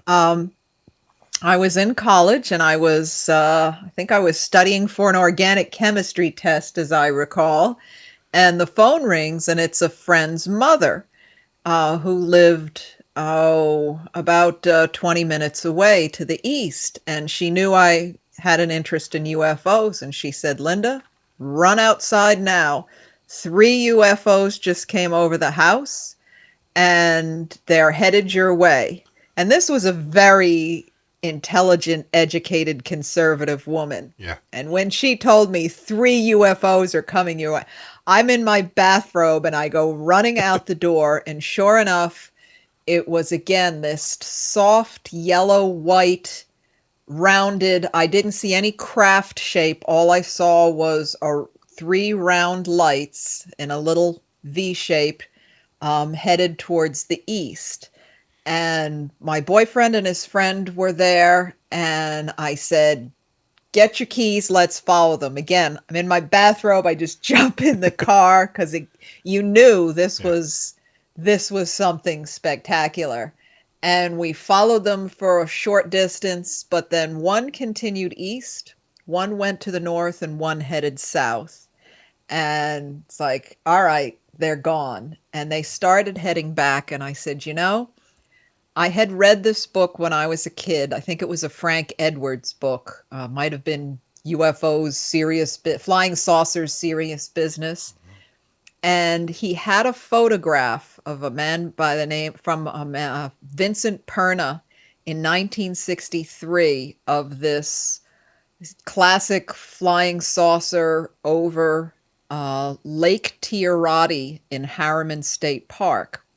Now, that made a big impression on me because every Saturday or Sunday in the summer, we would go up to the lake, to the state park, fish and rent boats and all that.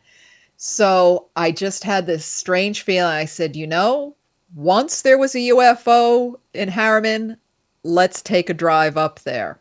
Sure. So, we made the 20 minutes and probably half the time went speeding up there, and we're sitting at the top of Lake Tirati there, and there's nothing, and I'm starting to feel really foolish. And then all of a sudden we see this little light coming from the east, one's coming from the north, one's coming from the south, and they are converging to within a very short distance of where we were sitting towards the top of this hill. And we're looking and we're fascinated. And then all of a sudden we're like, oh my God, they're going to crash. They're going to collide. And sure enough, these 3 yellow-white lights did come together in this blinding blue flash. I can see it like it was yesterday. And then as a single pulsating blue object slowly descended to the top of this hill, where through the trees you just saw this pulsing blue light.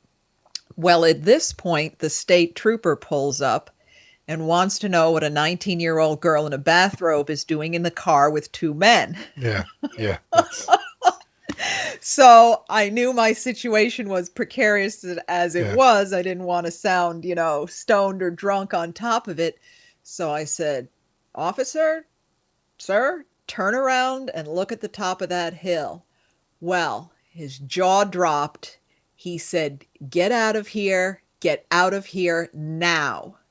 He didn't want any part of this. So we were not going to argue. We took off. He passed us, going so fast to get away from this thing. So that weekend, I climbed that hill, to check it out. There was some charred wood, some broken limbs at the top.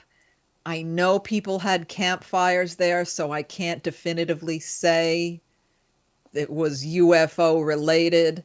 But clearly there was evidence that something had come down on the top of that hill. Yeah. And there is nothing in my experience or my education that can explain 3 lights coming together to become one. Yeah.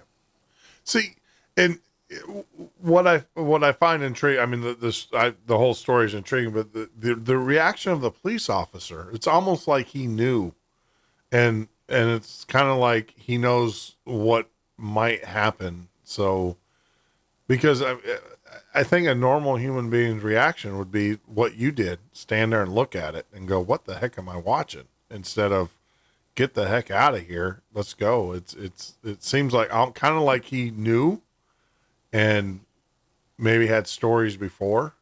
I think it was, yes, it was clear on his face that he had had some sort of knowledge or experience with this before. And, now I was intrigued because here, 20, 30 years, 25 years apart, there's UFO activity on the same spot at this same lake. So I was looking for someone who may have, been in the Harriman State Park area for a long period of time. And I found a woman whose father was a ranger and lived in a house in the park. And he had told her on numerous occasions there are UFOs everywhere in this state park. And he had been seeing them for years. So I would imagine this state trooper, if this was his normal patrol, this was probably not his first rodeo with the UFO.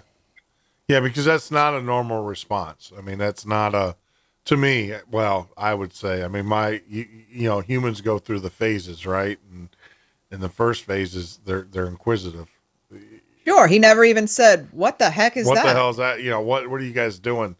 I mean, my first thing as a law enforcement is who's lighting flares up into the woods and who's going to catch my woods on fire. I need to go investigate. Right. Maybe he investigated one night and realized who it was and decided. Right. Well, when that trooper passed, and we were not going slow, and when that trooper blew by us, it definitely gave us a sense of urgency to as Monty Python says, run away. Run away.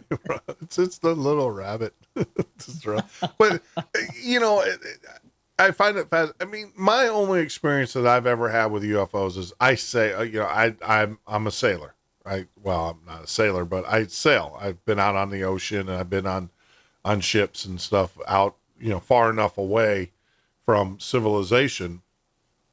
And you only have to look up a few hours to see things fly above you that are not normal. And, the other thing too is I had a pilot's license. I lost it because of medical, not because of anything else, but I was, I flew and I had one experience, but I think that was more of a military aircraft flying along with us and not identifying itself, in the clouds. But the ones that stand out for me are, like I said, when you're out in large bodies of water, and now with IR cameras and with night vision goggles, it's amazing. You can go out, the trick is you got to go out far enough away from civilization, out in the ocean, or, in my case, we go out in the Gulf and put these infrared lights, the night vision goggles, and stare up. And there's things up there that are moving at speeds and their movement is not consistent. They're going slow, like you said, and all of a sudden they zoom off and they disappear. And there is no aircraft published that I know of that can have those flight characteristics. And the physiology of the pilots, there's no pilot that can handle that type of G-force. Sure. You're talking when aircraft move at 90-degree angles, that's a tremendous amount of G-force that they're experiencing. And most humans, even with our normal suits, couldn't handle that type of pressure. So, I mean, that's my experience. But I have that's good. Those are good experiences. Yeah. We're actually putting together we call it the SS Minnow. We're going to get Coast Guard approved here in the Gulf, if it's still standing after the hurricane apparently hits us. We're going to take it out. Well, I want people to experience this. And so we're going to take people out into the Gulf with us, and we'll spend the day fishing, and at night we'll be looking up at the stars. And it's funny because I have a lot of people that go, well, why don't you videotape this stuff? Well, number one, you got to have an IR camera to be able to see them. And then number two, you're on a boat that's moving in the waves. It's hard to stabilize to get a good video image of that. You have to experience it. So we're gonna offer that to people where they can go out with us and stare up at the stars. And it's a great, you might see something, you might not. Either way, you're gonna have a great day fishing, and you're gonna have a night looking at, stars. It's not a bad deal. So No. we're coming up on another break. Are you good? Can you go a little bit longer? I know, I don't want to take up too much of your time, but I got can so keep much going. more to talk to you about. Are you? Hold on. Let me stop the thing because are you, Linda? Can you go another segment with us? Sure can. Oh, Be happy. awesome. Thank you very much. And so we'll kick into our break, and then when we get back, we will talk with Linda Zimmermann. We have so much more to talk about with the Hudson Valley UFOs. And of course, I will probably talk to her about her new book, Mysterious Stone Sites. That's intriguing as well. That kicks up the anthropology side of me. And then, her series on Ghost Investigation. Just a great show tonight. Make sure that you guys get out to the web at www.themidnightocean.com. We added a new section there where upcoming guests, let us know. If there's any guests that you would like to see us have on the show, we'd love to hear from you. We're going to take a quick break. When we get back, we're going to continue our conversation with UFO, I'd say paranormal researcher. I don't want to limit her because she is so prolific in this business. Linda Zimmermann. The cradle she swings, though baby sleeps, he hears what she sings.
That is right. It is witching hour. It's the top of it's midnight. Midnight listeners. What a show, man. This is the one thing I love about doing this is that you get to talk, you have the opportunity to talk to just interesting, incredible people. And tonight we're talking with Linda Zimmermann, who's joining us, and we're talking about the Hudson Valley UFOs and all of the paranormal activity that is happening along the Hudson Valley or the Hudson River area. Just incredible. I want to go back, Linda, and I want to make sure we go. What kind of contact with this family, with this lady that would, claimed or was abducted? I want to say claim. I mean, the physical evidence is there. Her testimony is solid. If you go to, for those that are out there who are just joining us, if you go out to the Amazon and you look up Hudson Valley UFOs on the top of the cover page, there is the remains of a sand pile that obviously something decided that it was going to land on and compress and aggravate these people. So have you been in contact with her since this happened? Are you in contact with her quite a bit? I haven't in recent times, but of course, met with her several times when I was writing the book. Sure. To, get the story. And when I thought I had a group who was going to, willing to dig up her driveway, I was in contact with her then. And she's just a normal person with a normal job. And as I said, her husband was a state trooper, a science teacher.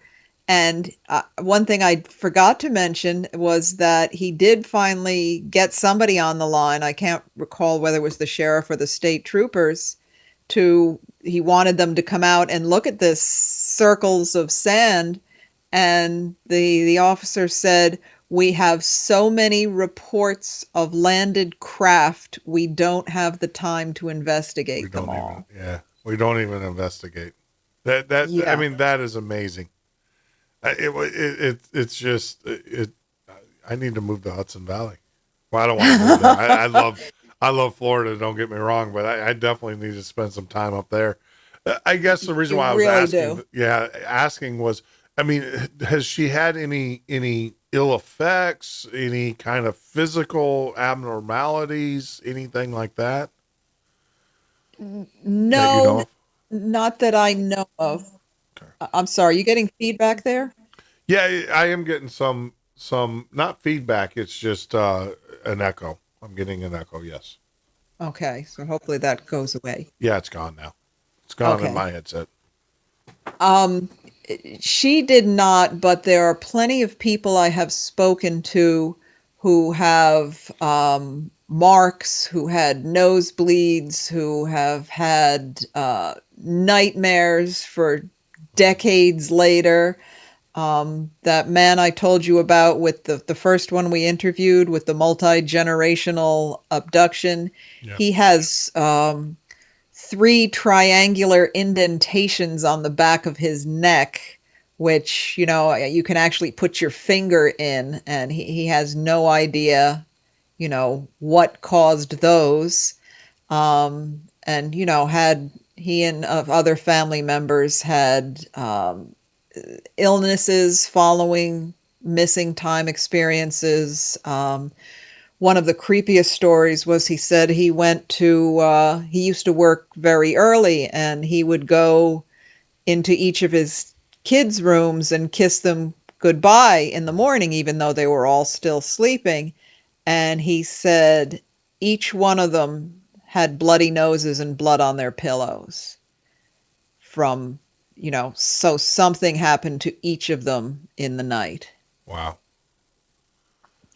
Yeah, it's scary stuff. It really is. Yeah, I mean, it is. And we were joking. I was, I have a good friend who joined us at the beginning of the show, and he was out in an area out in the desert, which is known for UFOs. And I was joking with him about, glad he came back, glad he wasn't abducted. I wish he was, because it would make a great story for the show. But then again, I'm sitting there going, no, not really. Jeff is a good friend, and I would hate for that to happen to him because all the stories I hear, it never ends well for the abductee. So it is scary stuff. It really is. I mean, people can't imagine number one, being faced with something that for the most part you don't believe in.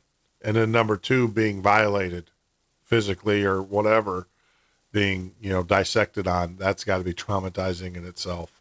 And I just can't imagine. I utterly can't imagine. That was one thing that I'm going to do on the boat. We are putting a GPS. I mean, we have GPS things, but in the radio business, we use GPS clocks. These are clocks that are precise through, several thousand milliseconds.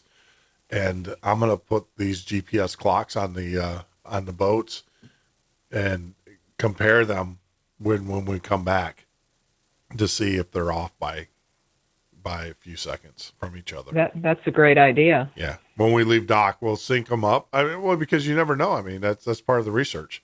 You never know. So we're going to have two of them. We're going to sync them up at the dock, just like we do in the radio business. We're going to go out, and theoretically that when we come back, they should be exactly the same. And if you come back. If we Thank you. Sorry. It's getting late. No, but you're right. I mean, that's I got family members like, you're nuts.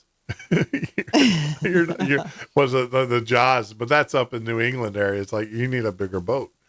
That's right. I've had experiences, but they're more out in the ocean. The biggest one is Mother Nature, right? She's the one that really can rock your world. But I've had some things go under the boat that are not submarines, and they're fairly large.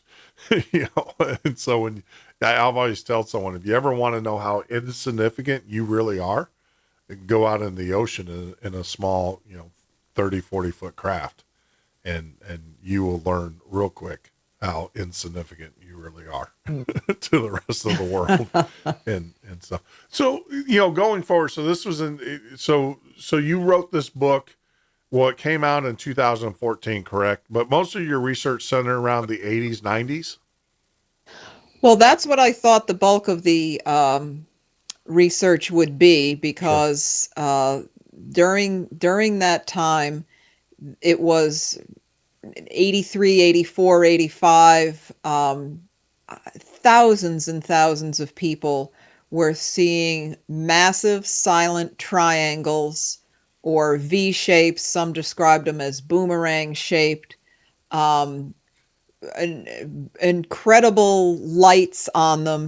This was not any attempt at stealth by any stretch. I mean, one man described it was like a city of lights, and it would had the capability of hovering.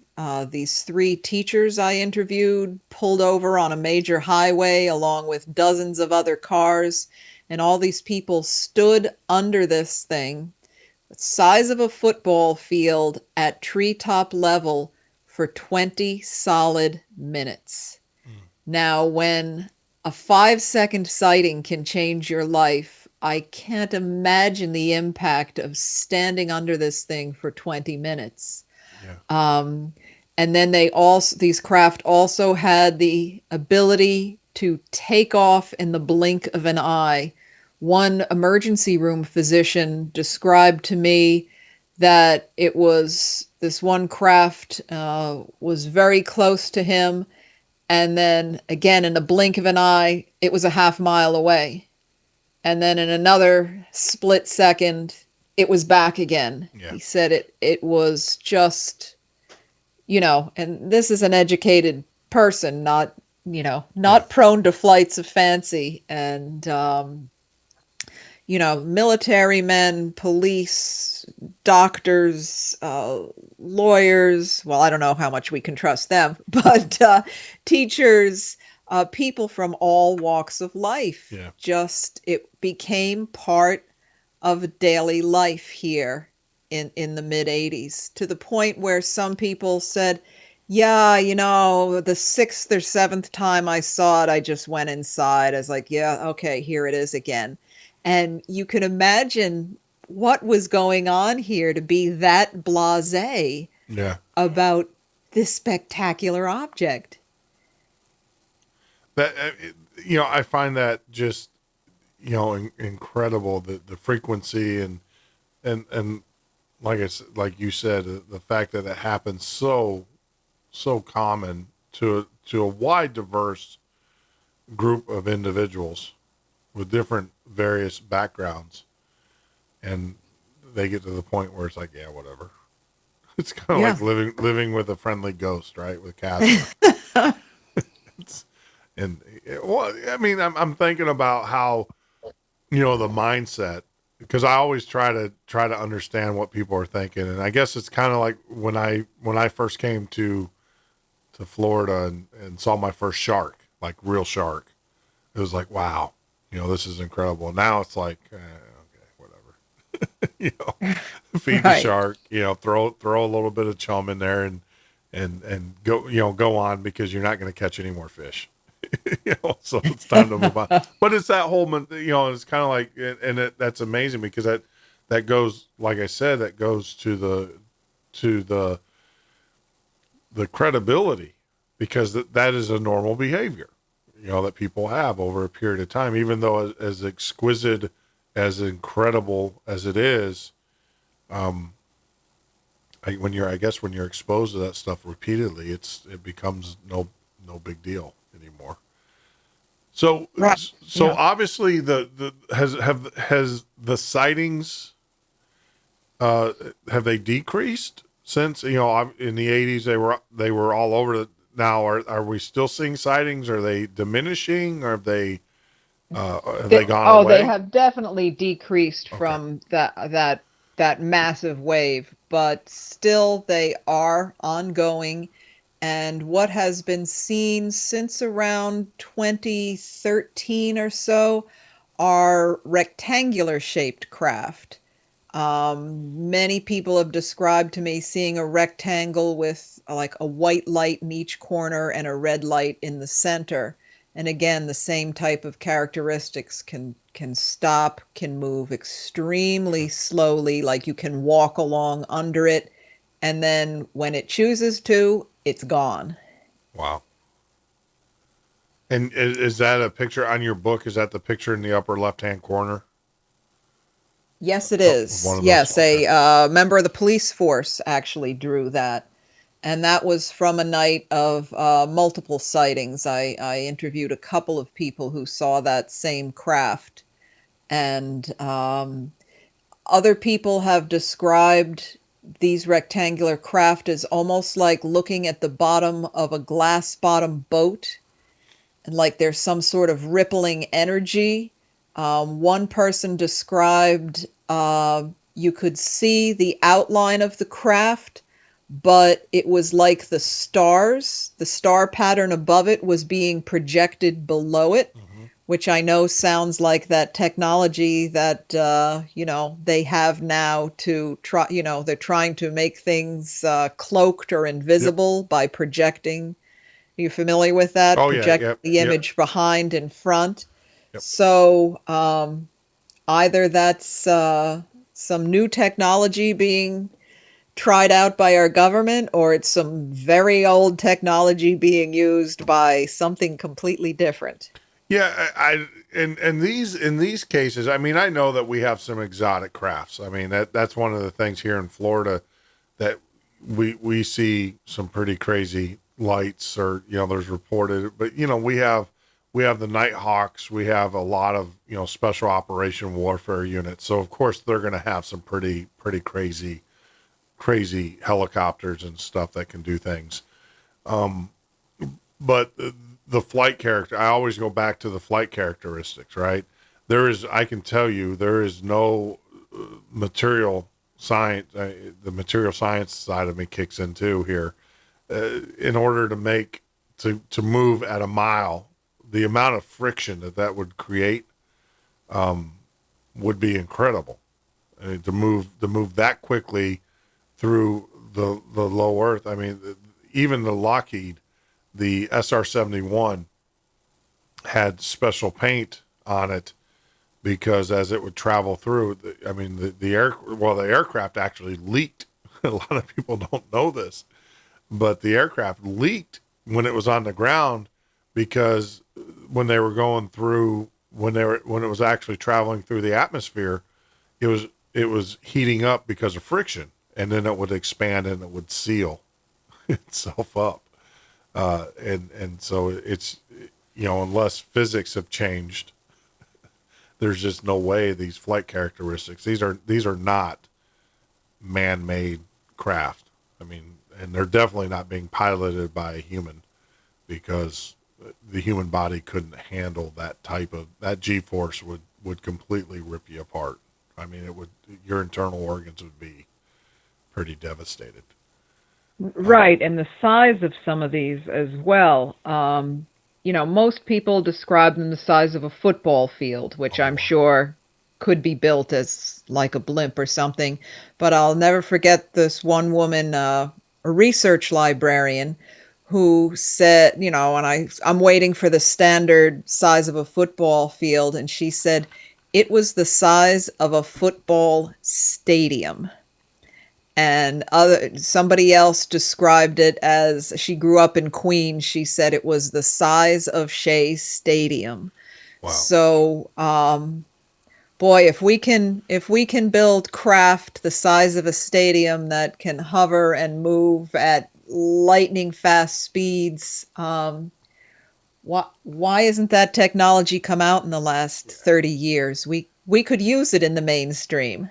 Well, I mean, and think of the technology that if you are at that level, I believe that if we're at that level of science, a lot of the diseases that we have would have been cured. And a lot of we would have figured out a lot of the issues. I mean, that's an incredible amount of science. Think about how much science came about from us, the Apollo mission. I mean, how much, just the plethora, it's mind boggling. I mean, today, we're still seeing the benefits of the Apollo mission.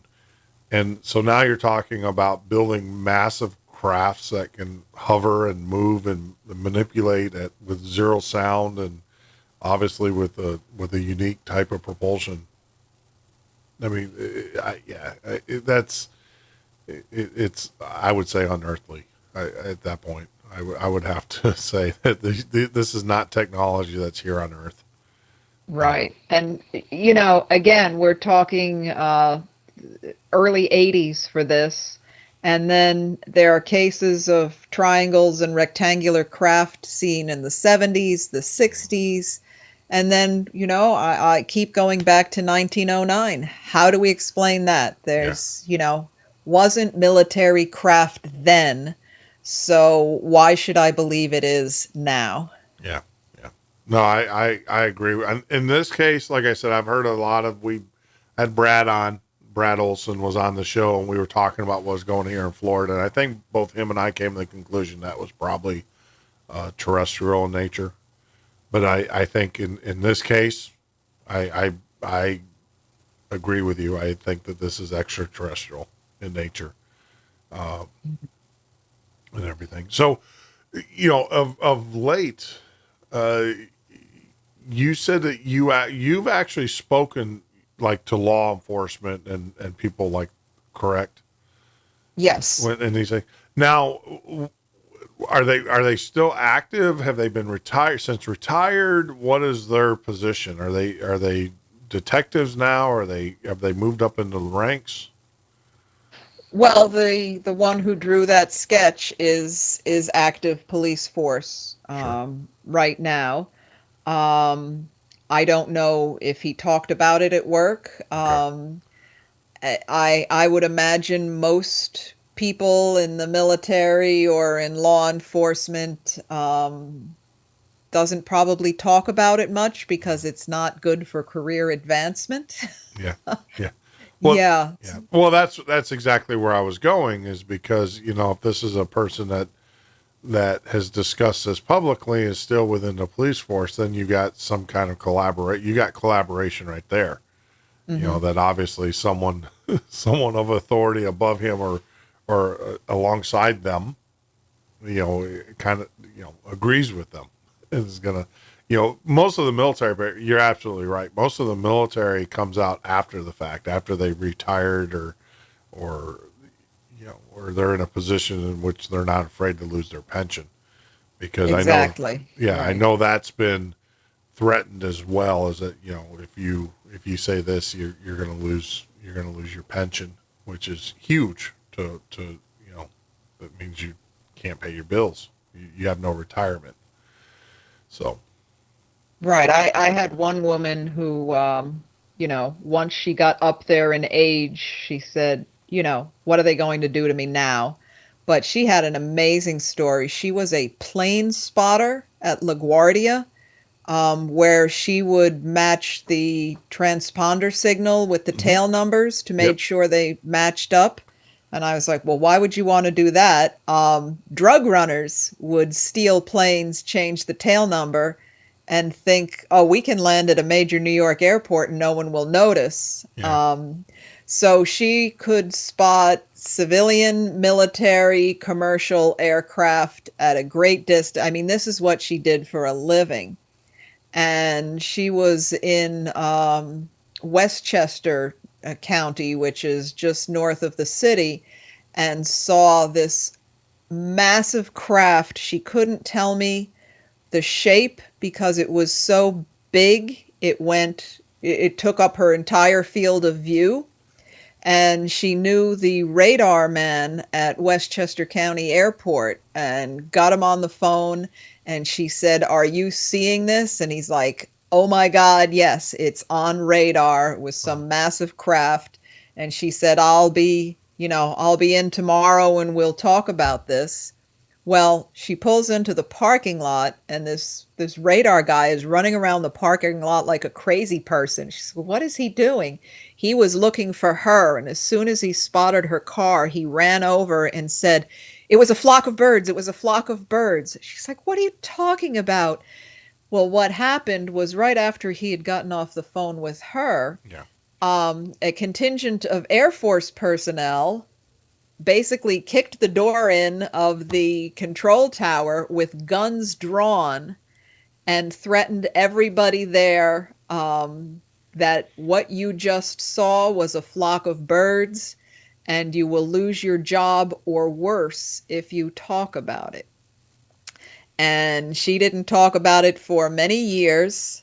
But now that she's older, she said, "What the hell? What have I got to lose? People need to know about this." See, yeah, you hear stories of that, and to me, I don't know. I'm not denying. I don't want, but the skeptic in me is kicking in, because you would think that the government. Well, I don't know though. I can't place this one. You got me. I'm thinking. I'm analytical here, and I'm thinking through this, because there's a part of me that says, well, the government wouldn't want to draw attention to it. But then again, they, you know, through intimidation, because they do have, I mean, especially in the day, the air traffic control back in the 80s. Well, actually, most of them, they want to modernize them, which I think is a huge issue.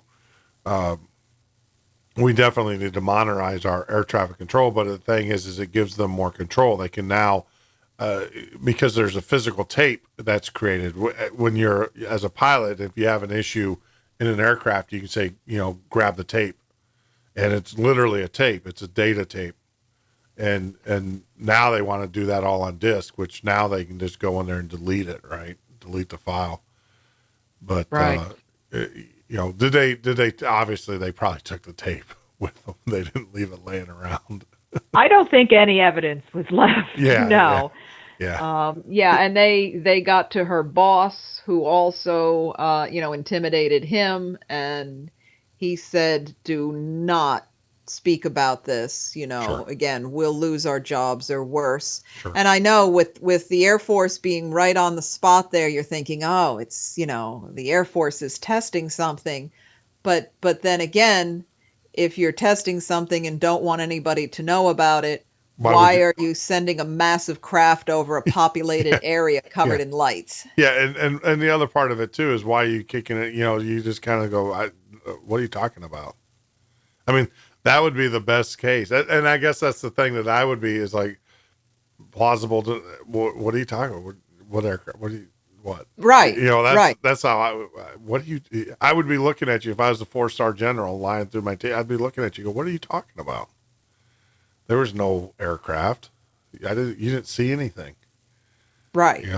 And then I would do the subliminal or the underhanded stuff and get you fired from your job and make you and ruin your credibility. Sure. Make you sound like a main attack. But I would never send in soldiers kicking in doors with guns, and that's where that's what I'm saying. I'm kind of torn because I can understand the forceful nature of it and the intimidation that way. But you would think the intelligent play would be look you straight in the eye and say, "You're freaking nuts." What are you talking about? So we actually are on another break. It's amazing how time flies when we're having fun, and I hope you're having fun, Linda. But I certainly am. Are you good to? I mean, don't feel like you have to stay the full 4 if you don't want to. But I would love to have you because I've got so much more to talk to you about. I don't think 4 hours is definitely not going to be enough. For us, well, I'll give it one more section, and then one more session, and then we'll take it from there. We'll take it from there. Okay, so we're talking with Linda Zimmermann. We're wrapping up or having a long discussion. I don't want to say wrapping up our discussion on the turn this on, hit this button, do this on the Hudson Valley UFO phenomenon. It's been going on documented since 1909 all the way to modern times. And, I definitely want to get into some of the other paranormal aspects of Linda's investigations and her research and also some more of her books. But hang in there, guys. We'll be back in a few minutes. We're going to take about a 2-minute break. We'll come back. We'll do another segment. And we'll just kind of see where the night takes us. But you're listening to the Midnight Ocean Radio Show and Podcast. I'm your host, Jeff Norton.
This is the Midnight Ocean with Jeff Norton on the Paranormal State Radio Network.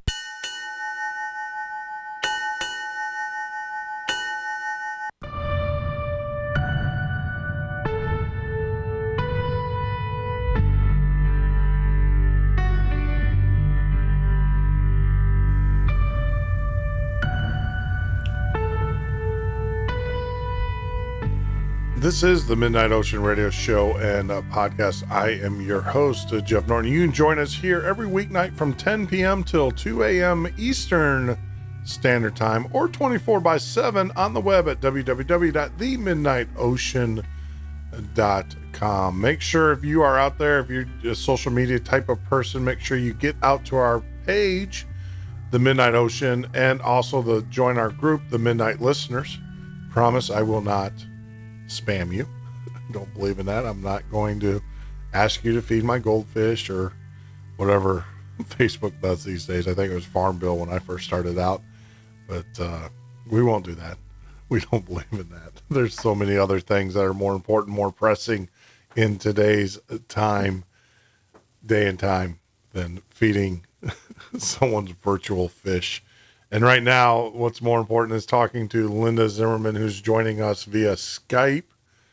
And before we got out, we talked about the Air Force guys kicking in doors and intimidating. It happens. I don't mean to laugh about it. If you were one of those people that got your door kicked in by the Air Force, I think you'd probably have a different demeanor about it than I do.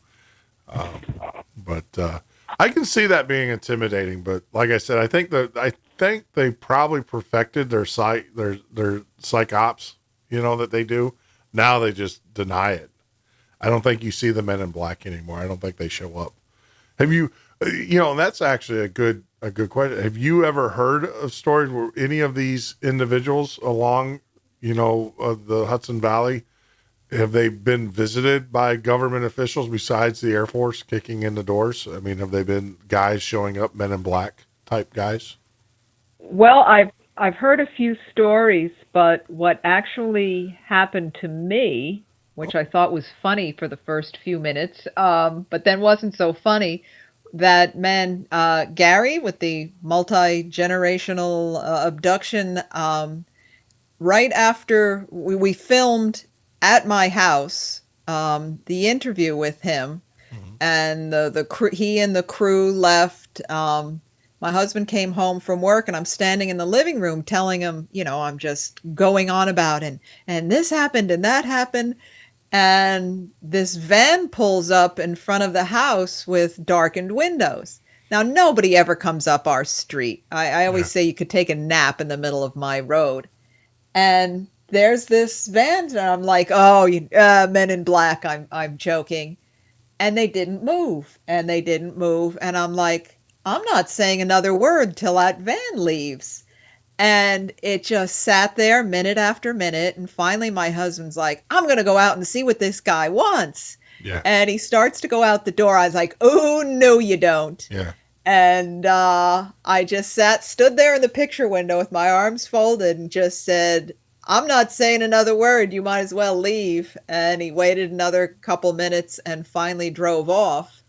But later, a couple days later, the people who were filming said they had a couple of blackened window SUVs slowly going back and forth in front of their house. Mm-hmm.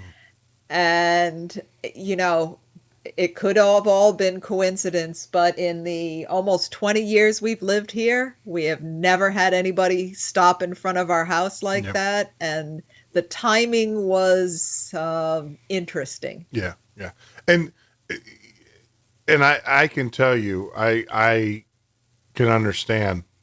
I've been there. I've had the guys drive up very slowly. I've had them pull up into the driveway, and it's not a good feeling because you just kind of like, whoa, and the problem is that they're making themselves known. When I had my other podcast, we were highly political, and we would have individuals who would say things that they shouldn't have said. Now those individuals, I just flat out tell them, it's like, look, I'm gonna get two guys in suits showing up, and they're gonna be asking for the tape, and you're gonna get visited, and it's because there's no such thing as a anonymous phone call. Even though it's blocked, I can tell you that it's not blocked at the phone. They know where the call was made. So when I had my other shows, I can tell you when people say something stupid on the air, it's like, I'm just letting you know in the next 2 days, you're going to have people showing up on your doorstep. Have a nice day, because they show up on mine the next day, and then it takes them a day to get to you.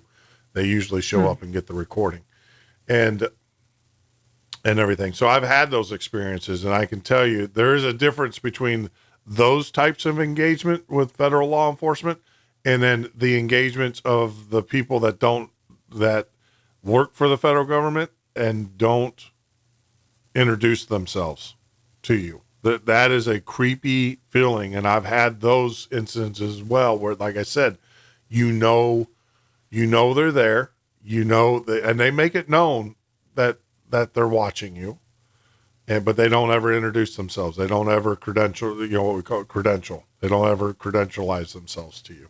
And so you don't know who they work for.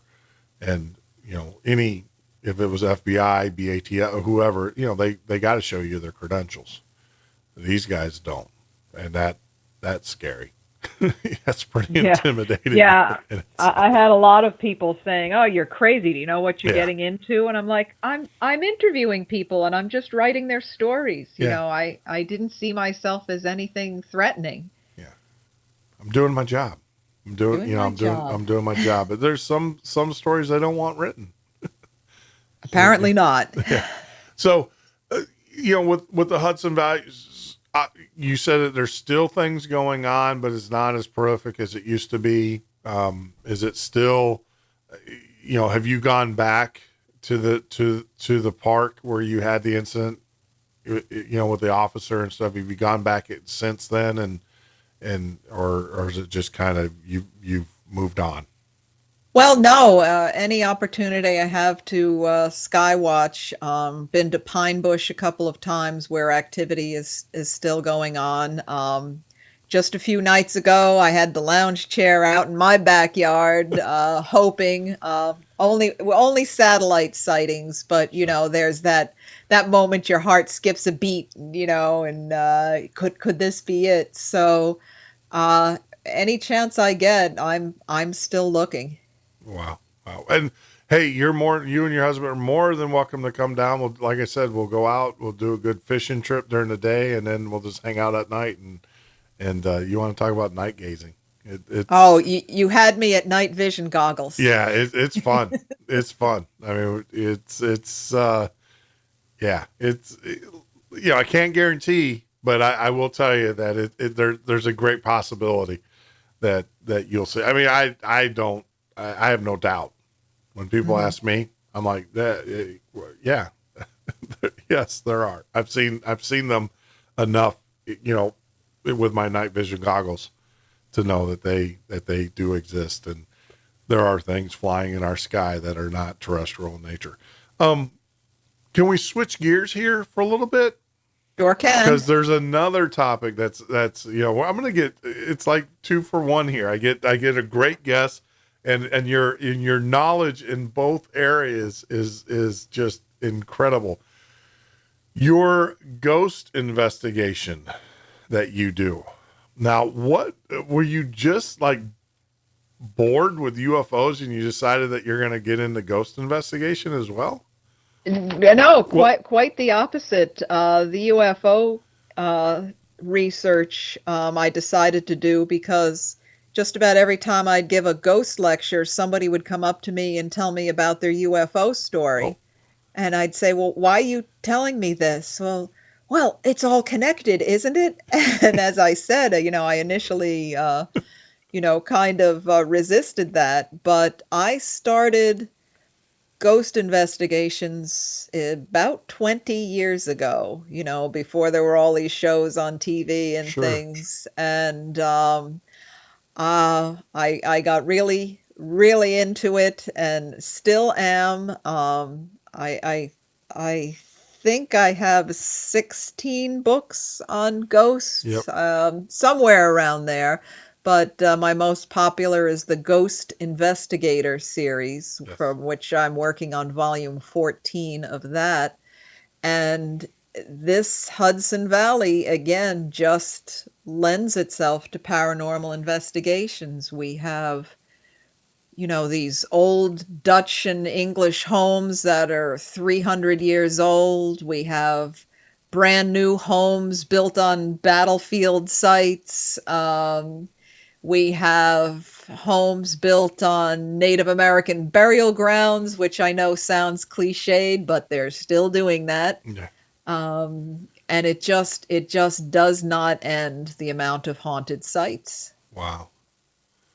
See, so you were doing the ghost, and then people were coming to you with the UFO story. I got you. Right. So, And then finally, after hearing, 10 years of hearing all these I knew my experiences, but then I realized, it's like, did everybody in the Hudson Valley have an experience? I realized that's when I needed to, but because for years, my standard line was, I'm sorry, I don't do UFOs. I had my hands full with the ghost investigations, but then I realized I needed to do UFOs. Yeah. I mean, and they don't have, it is funny because when I talk about, doing the paranormal shows and stuff like that, a lot of people, they kind of lump them all together. And the same is like, no. The disciplines are different. The experiences are different. To me, if, like I said, I don't know if I actually met an extraterrestrial or whatever, what my feeling would be. I can tell you without a doubt, because it has happened to me. If I see a ghost or if I hear a voice that says, "Get out," I'm gone. I can already tell you an ET, I'll stare at them and I don't know what I'll do. I can't give you that answer, but I can tell you what happens when I see a ghost. And I've seen a ghost and I moved out the next day. I was gone. I did not. I left everything there that I couldn't fit in my truck, in my little Ranger pickup truck. I was literally gone the next day. And, I moved out of the farm. So, I mean, I've had that experience. And it's always fascinated me, but I'm a big chicken when it comes to go. Well, because you're dealing with, you don't know if you're dealing with a demonic entity. That's the one that gets me. I mean, like this whole TV series that's coming out, The Exorcist, right? That's coming on mainstream TV. I can't watch those promos, even though I sit and do shows about it all the time and we talk about it, because for me, it's real. I mean, it is unequivocally real. I mean, I've got enough EVP audio that I listen to on a daily basis, and I do assessments for people that they send them to me and say, "Hey, what do you think about this?" Because I have the equipment, the audio equipment to dissect those things. And I just, no, I don't, that's one field of research. I don't know how anybody, I mean, it intrigues me. I'd love to do it. And maybe that's my illness or whatever, but I'll tell you, I am scared. This is cliche. I'm scared to death of ghosts and demons. They make me very nervous, and I don't like being around them. Well, I decided from the very beginning, if I ran every time I was scared, I'd never get any stories. So I do get frightened. I've been grabbed. I've seen them. But I have walked away very quickly, but I haven't run yet. See, there's a part of me, I want to do a show from a haunted house. There's two things that I got to do. This is on my bucket list. This is a really messed up bucket list. I want to do a show. I want to do an actual live show during a paranormal investigation. So I want to sit there with the investigators, and I want to say, what are you doing? Why are you doing this? Why, and do that type of show, so it explain, why does this equipment do this? Why do we use that? Do that. And then there's another part of me that wants to actually lock me into a haunted house with just me and the microphone right here and do a 4-hour show. I like that idea. Yeah, I do too, but it still scares the bejesus out of me. It's one of those things. Well, you need to pick the Casper type haunting, not the screaming demon from hell. Yeah. Yeah, so maybe I'll come up to Hudson and we can sit together in a haunted house, and we'll take baby steps. We'll start with 10 people, and then we'll work our way down to just me. But because I'm fascinated by it, but the concerning part for me, and it's always been this way, is that how do you know you're dealing with a malevolent or demonic entity? I mean, because they trick you. They'll come, all my research and all of the people that I've had on here, Debbie Vigay, who is a prolific writer, and she's written the Wicked series. She's a demonologist. And, she was talking to me. She said, part of the demon, what they do is they'll trick you. They will act like they're a family member. And then once you accept them and you get them into your world, then they turn on you. And that's the part that gets me. Well, yeah, there are certain dangers for sure. And even on, a non-demonic level, you're dealing with unbelievably unhappy, angry ghosts, spirits who have been through some sort of trauma and project that. And, if you have any sensitivity above a brick, you're going to feel that. And, there have been nights where at the end of an investigation, I'm just completely drained, overwhelmed, upset. And, that can last for days. And, it's a lot of people think, oh, it'd be so much fun to go on a ghost hunt. Well, they're not pets. These aren't toys. These are human tragedies you are dealing with, and it affects you. See, and I'm, it's that you say that, because I never thought of that, is because obviously the spirits that are left behind are usually here because of they're tormented or something's going on. Mm-hmm. So you could have grandma who cooked you, cookies, and sweet old dear grandma that loved you to death, but there's a reason why she's stuck here, because her job's not done or something's not done. See that? There you go. Light bulb. See, no, I don't know. I'm definitely not gonna do the one man show because even if I get Casper's still gonna be pissed off about something. So yeah. And a lot of these hauntings are related to murders and suicides, and there is some really bad energies connected with those. So you just have to be careful, and when you get to a point where you're really uncomfortable, just walk away. No ghost story is worth traumatizing yourself over. Sure. What? All right. So I'm naturally here. Here you go. You can talk about it. You can say pass. You can do whatever. What is the one investigation that you did that just really eats at you? That you have PTSD. I don't want to say PTSD, but PTSD like symptoms from, where you just like. And if you don't want to share that with us, that you can say pass. No. Full disclosure here. Probably the worst thing that I was physically grabbed, but I got over that. But the Rolling Hills Asylum, which is in upstate New York, I think it's about an hour from Rochester or Buffalo.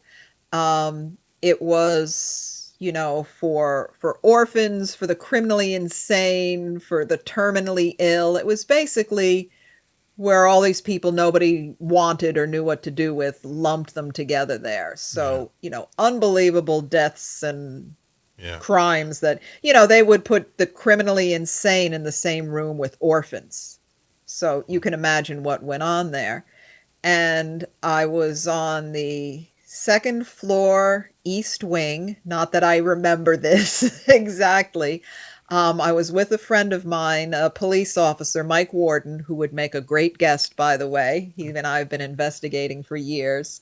Sure. And his brother, and we're walking down this long, dark corridor. And I didn't realize in the dark that I had gotten, I don't know, maybe 10 feet, 15 feet ahead of them. And from out of this doorway, it was like this male entity rushed right at me, and talk about feeling violated. I mean, I just felt violated as a woman. And it was the worst feeling I think I've ever had on any investigation.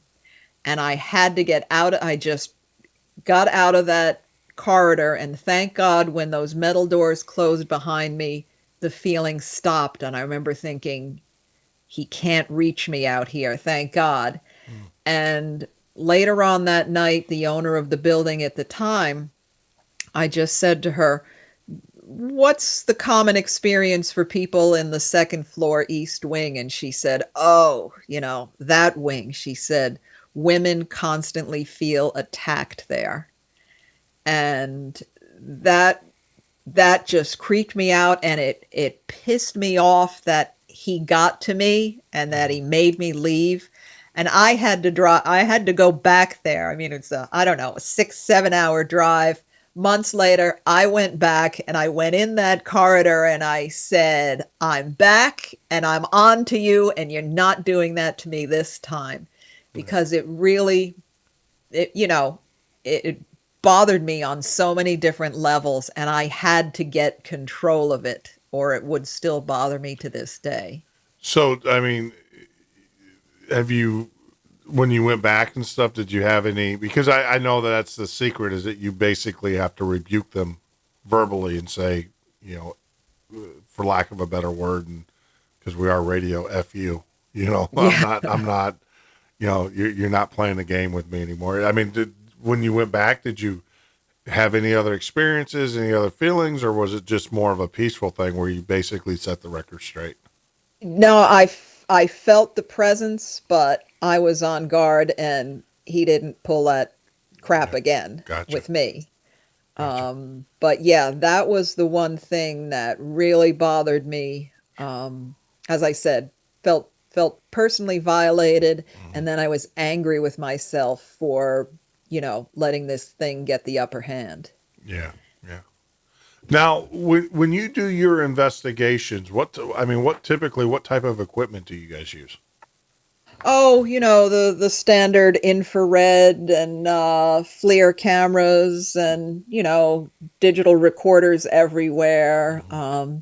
I used to spend a lot more time with the tech setup, and then I realized I was paying more attention to all the equipment than the surroundings. And I've kind of backed off a little, and I give the advice the best way to do a ghost hunt is to sit still and be quiet. Pay attention to it. That's what a haunting is all about, the experiences. That's why these things get reported. But it is certainly nice, when you get an image on infrared. There was a case, I was in an old mansion with this spiral staircase leading up to the attic, and I could have sworn somebody kept leaning over that staircase looking down at me. So I swung my FLIR camera up, and sure enough, there was this rounded image over the balcony for a few seconds, like the shape of a head that was clearly different than the surround. It was there, and then it was gone. And I was like, all right, now it's not just my imagination. I have something on film. Wow. So you actually have that.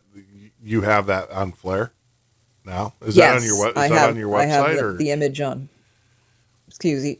What? Is that image on your website or no? I don't think I have put that on my website yet because it's going in my next book. Oh, I like okay. to, Yeah.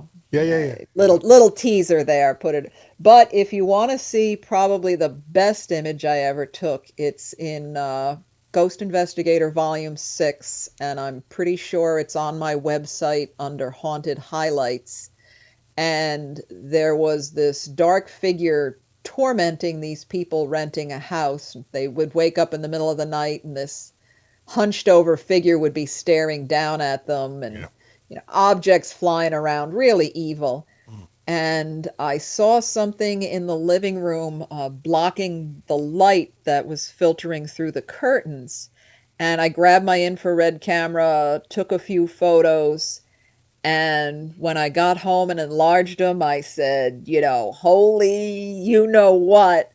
And there was this dark, hunched over figure. Um, and there is just no way to explain it other than it was some entity in the room with me. It's a dark, hunched over figure. That's how, Yes. Oh, you're seeing it. Yes. Yeah. I mean, it's exactly what it's amazing how we try to, in the physical world, apply physical things, explanations, right? And it's what you see is what you're looking at. I mean, it is what That's it. And when I showed it to the people living there, she's like, "That's it. That's what we've been seeing." And they moved out like a week later. They were in the process of leaving anyway. They couldn't take it. Yeah. I mean, like I said, I had my experience and I was gone the next day. I mean, I immediately looked for a place and found the cheapest place I could get as far away as I possibly could. And to this day, I do not live in homes that I don't know the full history.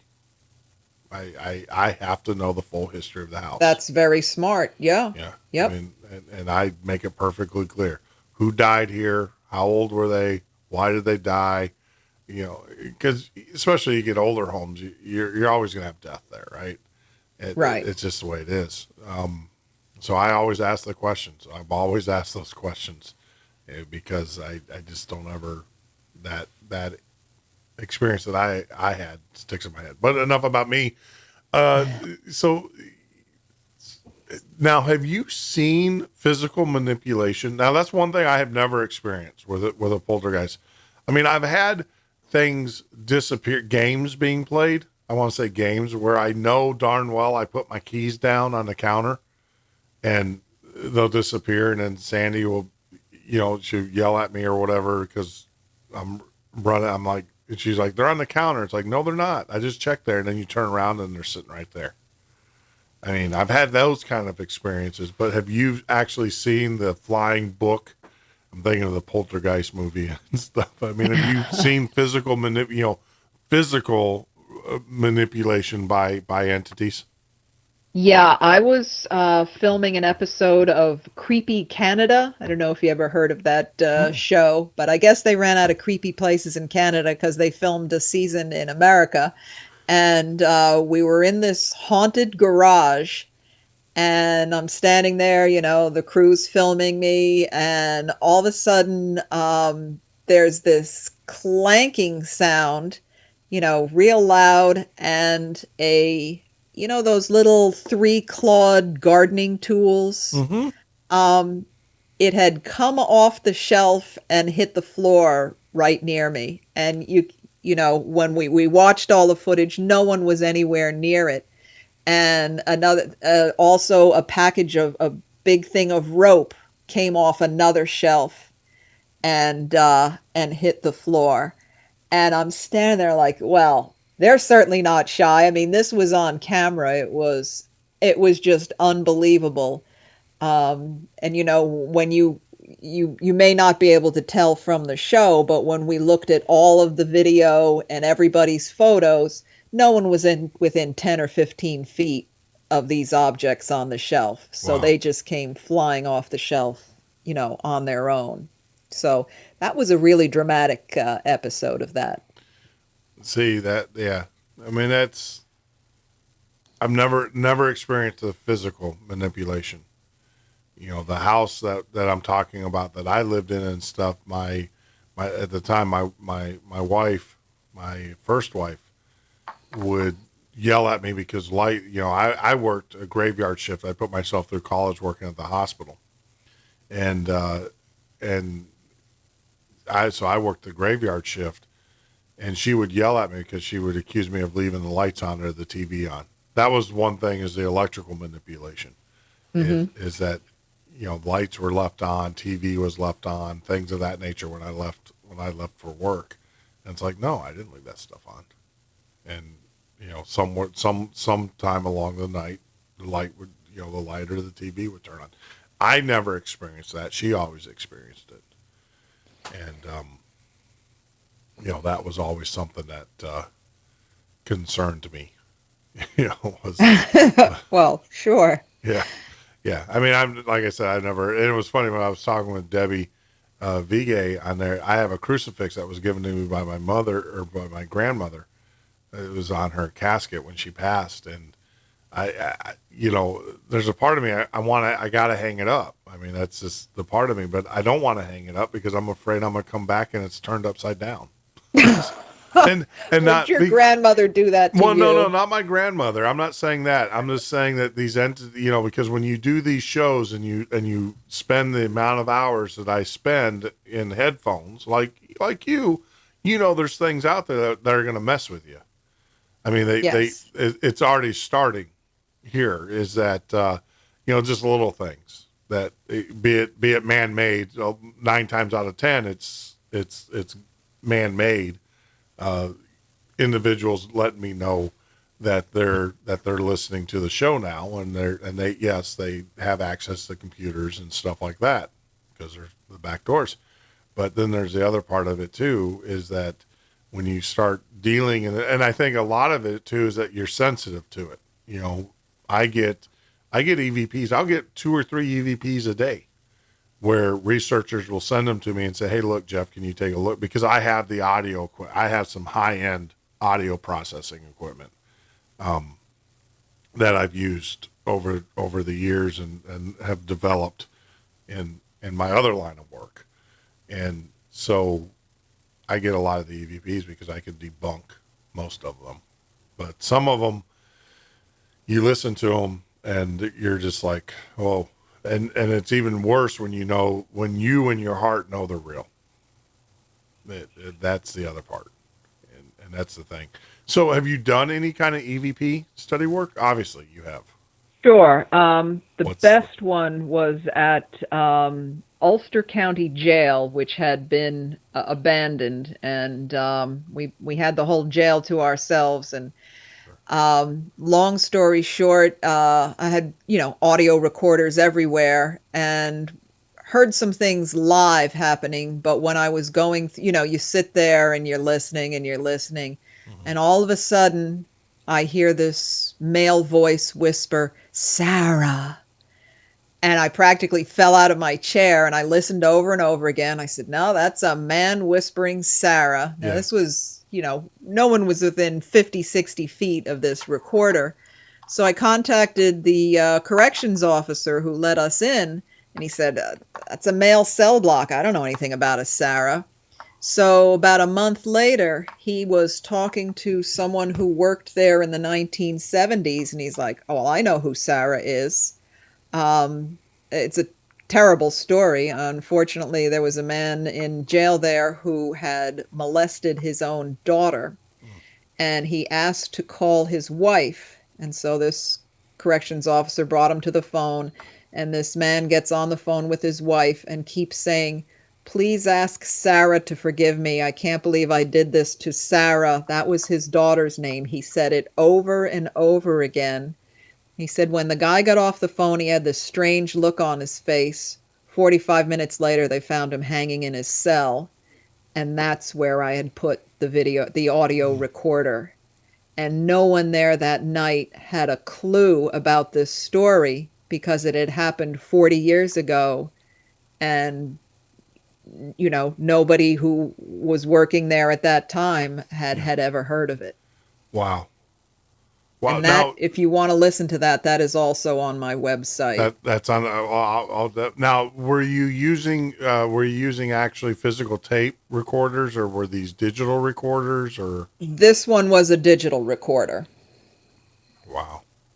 Now, when you do, and I'm just asking, kind of like your protocols. When you do your EVPs, the memory stick, do you get a new memory stick? Do you put new memory in it for each episode? I know it's costly, but do you do that, or do you do you erase the old one, and what's your protocol for erasing your memory?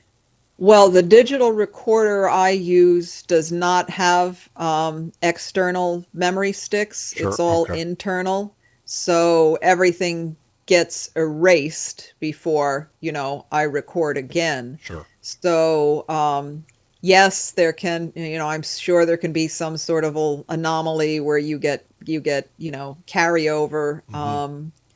But, in this case, all the pieces of the puzzle came together. So I didn't doubt the validity of Sure. of the Sure. Sarah. Yeah, no.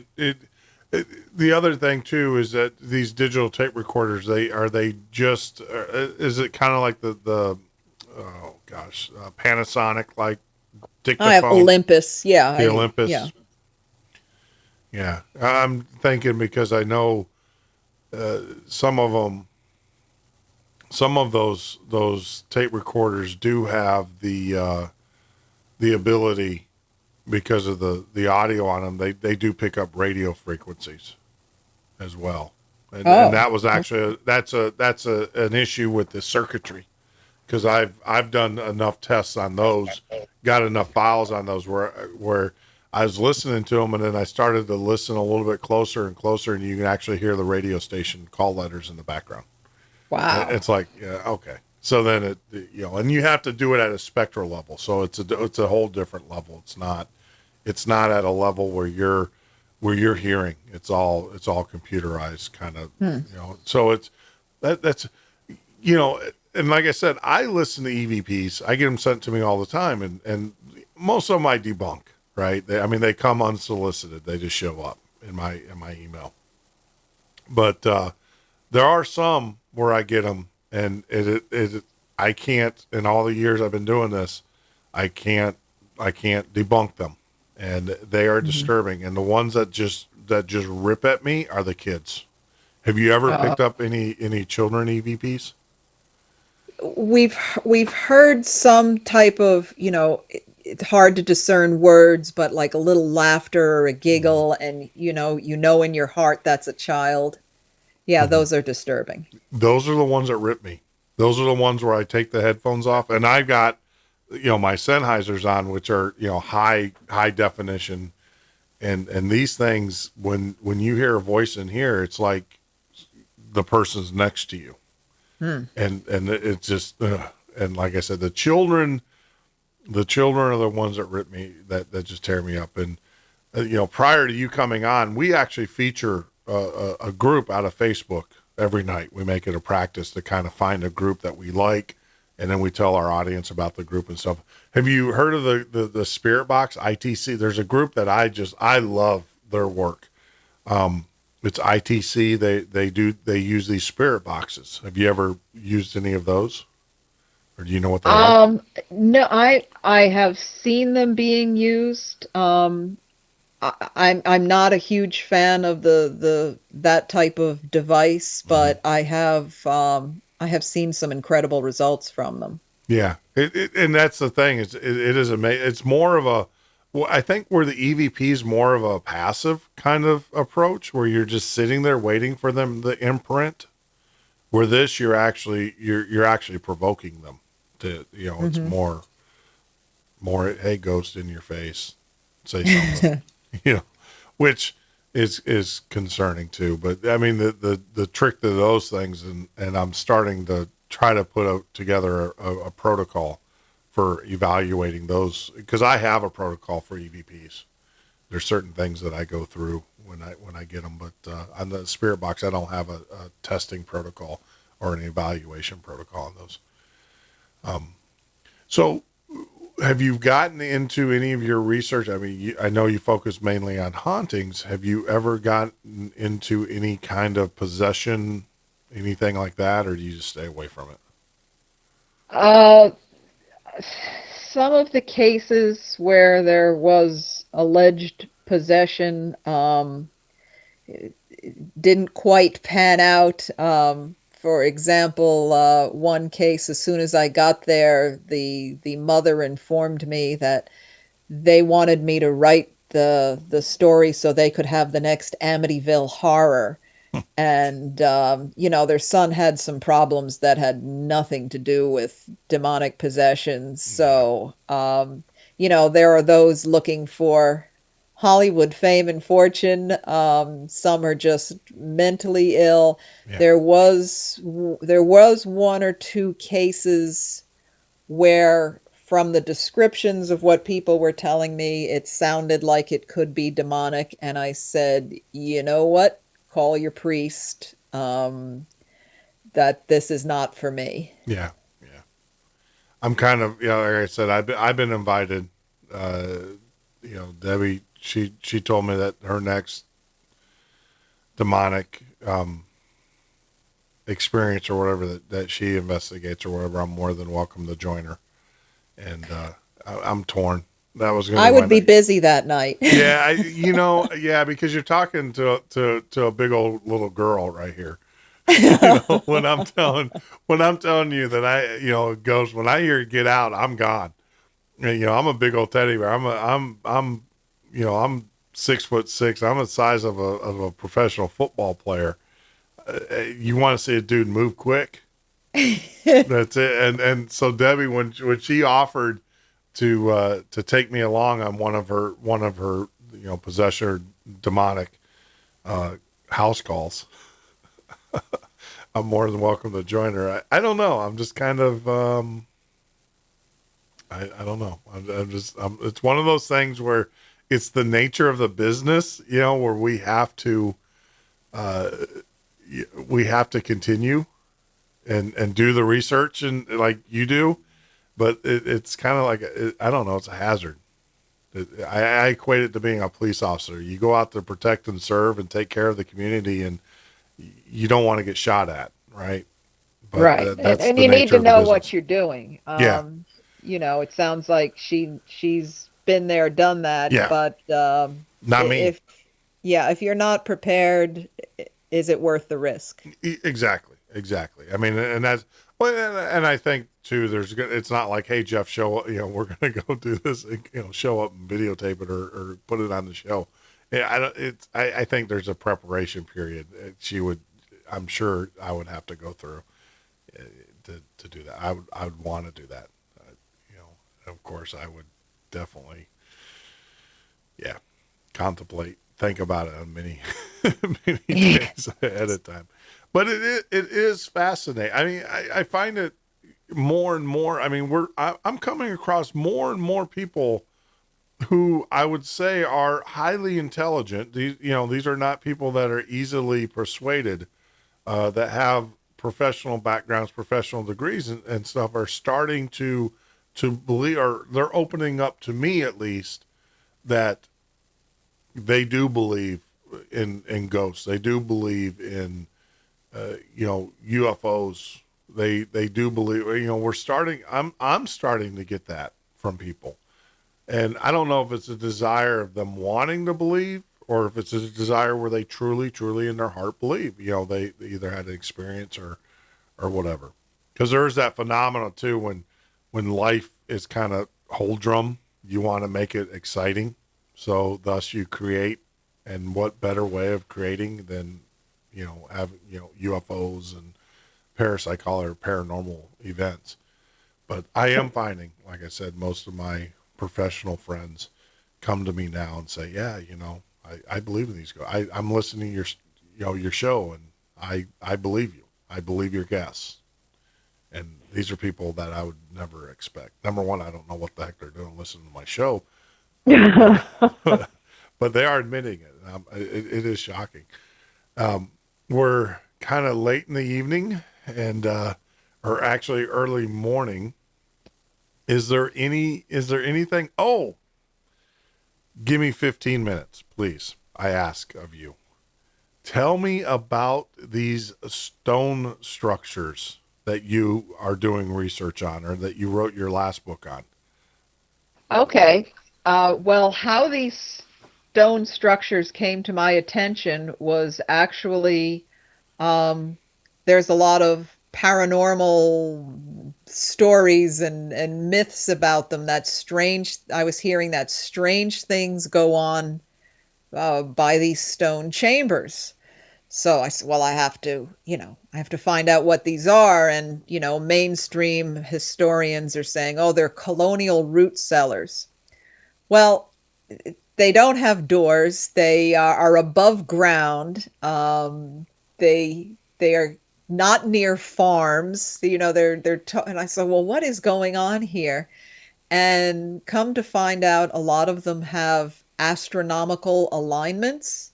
If you look at the cover of my Mysterious Stone Sites book, the stone chamber on the bottom, that photo was taken at dawn of winter solstice sunrise, the first day of winter. So that huge stone chamber was built very precisely to mark the first day of winter.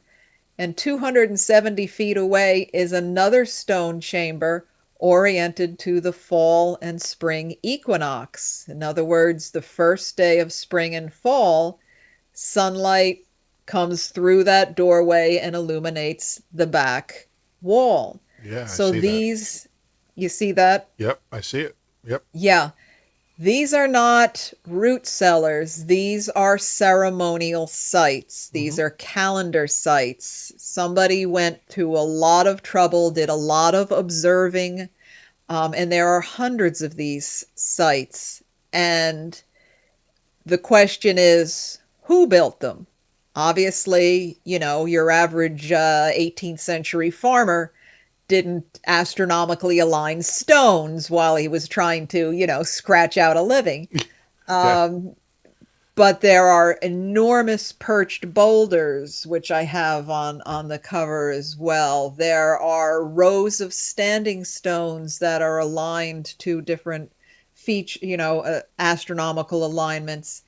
I found one site that has these massive stone piles that I'm looking at the position of these piles, and I said, that looks familiar because I'm an amateur astronomer. They match up with 4 stars exactly of the Pleiades star cluster, otherwise known as the Seven Sisters. I'm sure you've, seen them when you're out on the boat. Yep. So somebody went to all this trouble.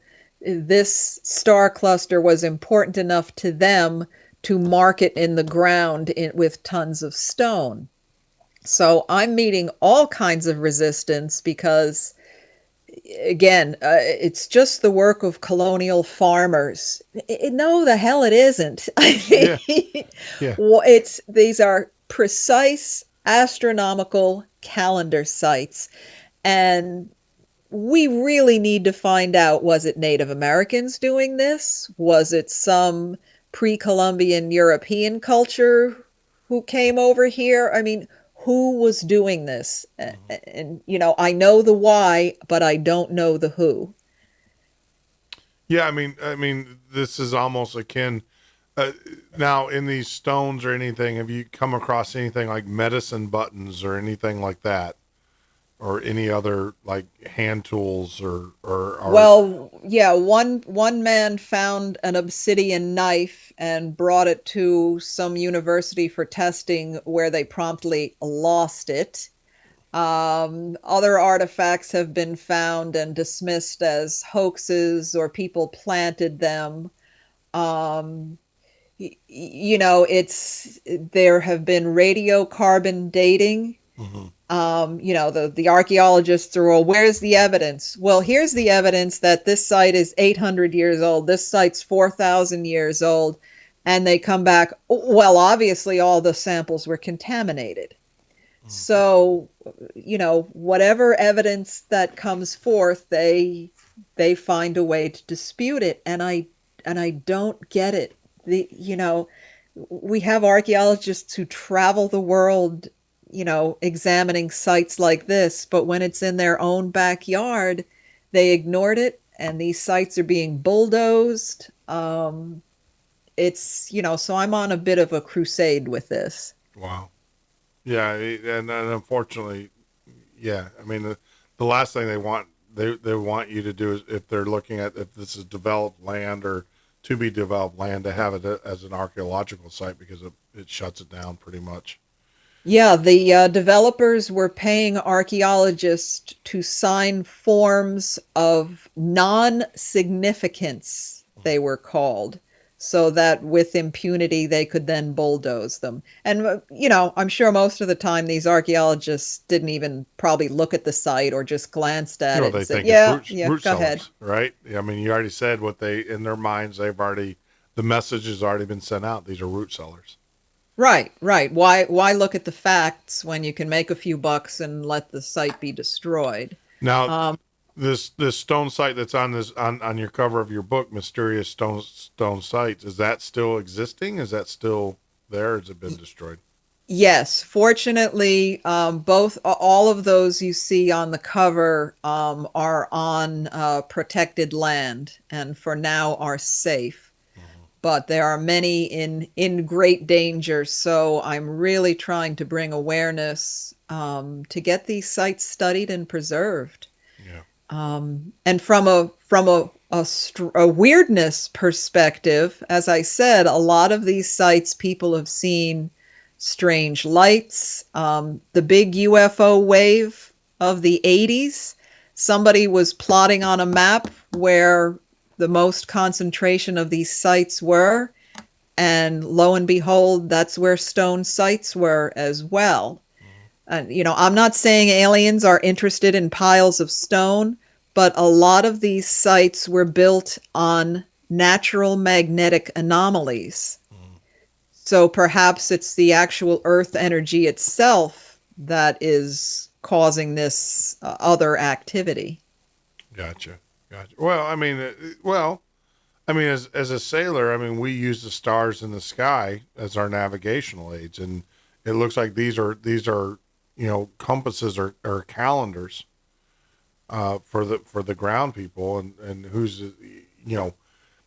I mean, maybe the easiest answer is that an entity, they saw an entity land or come over to this area, and they thought it was sacred ground, and thus they built a star like or some kind of marking that to honor that entity that came from the sky. And they did it a long time ago. Yeah, And these aren't fresh. These weren't done. no, Yeah, yeah. So no, it's amazing to see these. I would like to do now. Have you talked to anybody to go out there and do like an actual survey, or is it just one of those things where it's hard to get someone to do that? Well, amateurs and semi-professionals have been, doing surveys, but one regular archaeologist said it would be professional suicide to spend time studying these sites because, of all the strange stories around them, and of course everybody knows they're just root cellars and sheep pens, so why should they waste their time? That's the attitude. Yeah. See, here in Florida where I live, we actually have several digs going on right now where we have pyramid like mounds. Oh. And they right down the street we do every Halloween. It's an annual thing. Every Halloween they have the archaeologist out of the University of Florida comes down and he gives a lecture about these people in these basically the city that they built right on the Gulf, and the people now they don't know where the people came from. They obviously Indians and everything, but they don't know the actual where they migrated from, and it's just fascinating that how in touch. We would think a lot of these people are primitive in nature, but how in touch they were with their environment, with the sky, and you see a lot of like you said, like you're seeing here, where you're seeing things being lined up with the different solstices, and it's just amazing. It's amazing. it really is. So hopefully we'll raise some awareness and get some professionals out there to pay attention to these sites.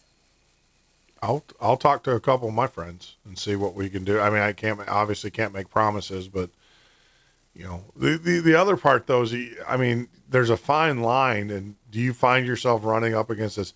Because when you make a site such as this popular, aren't you concerned with vandals and just malcontents?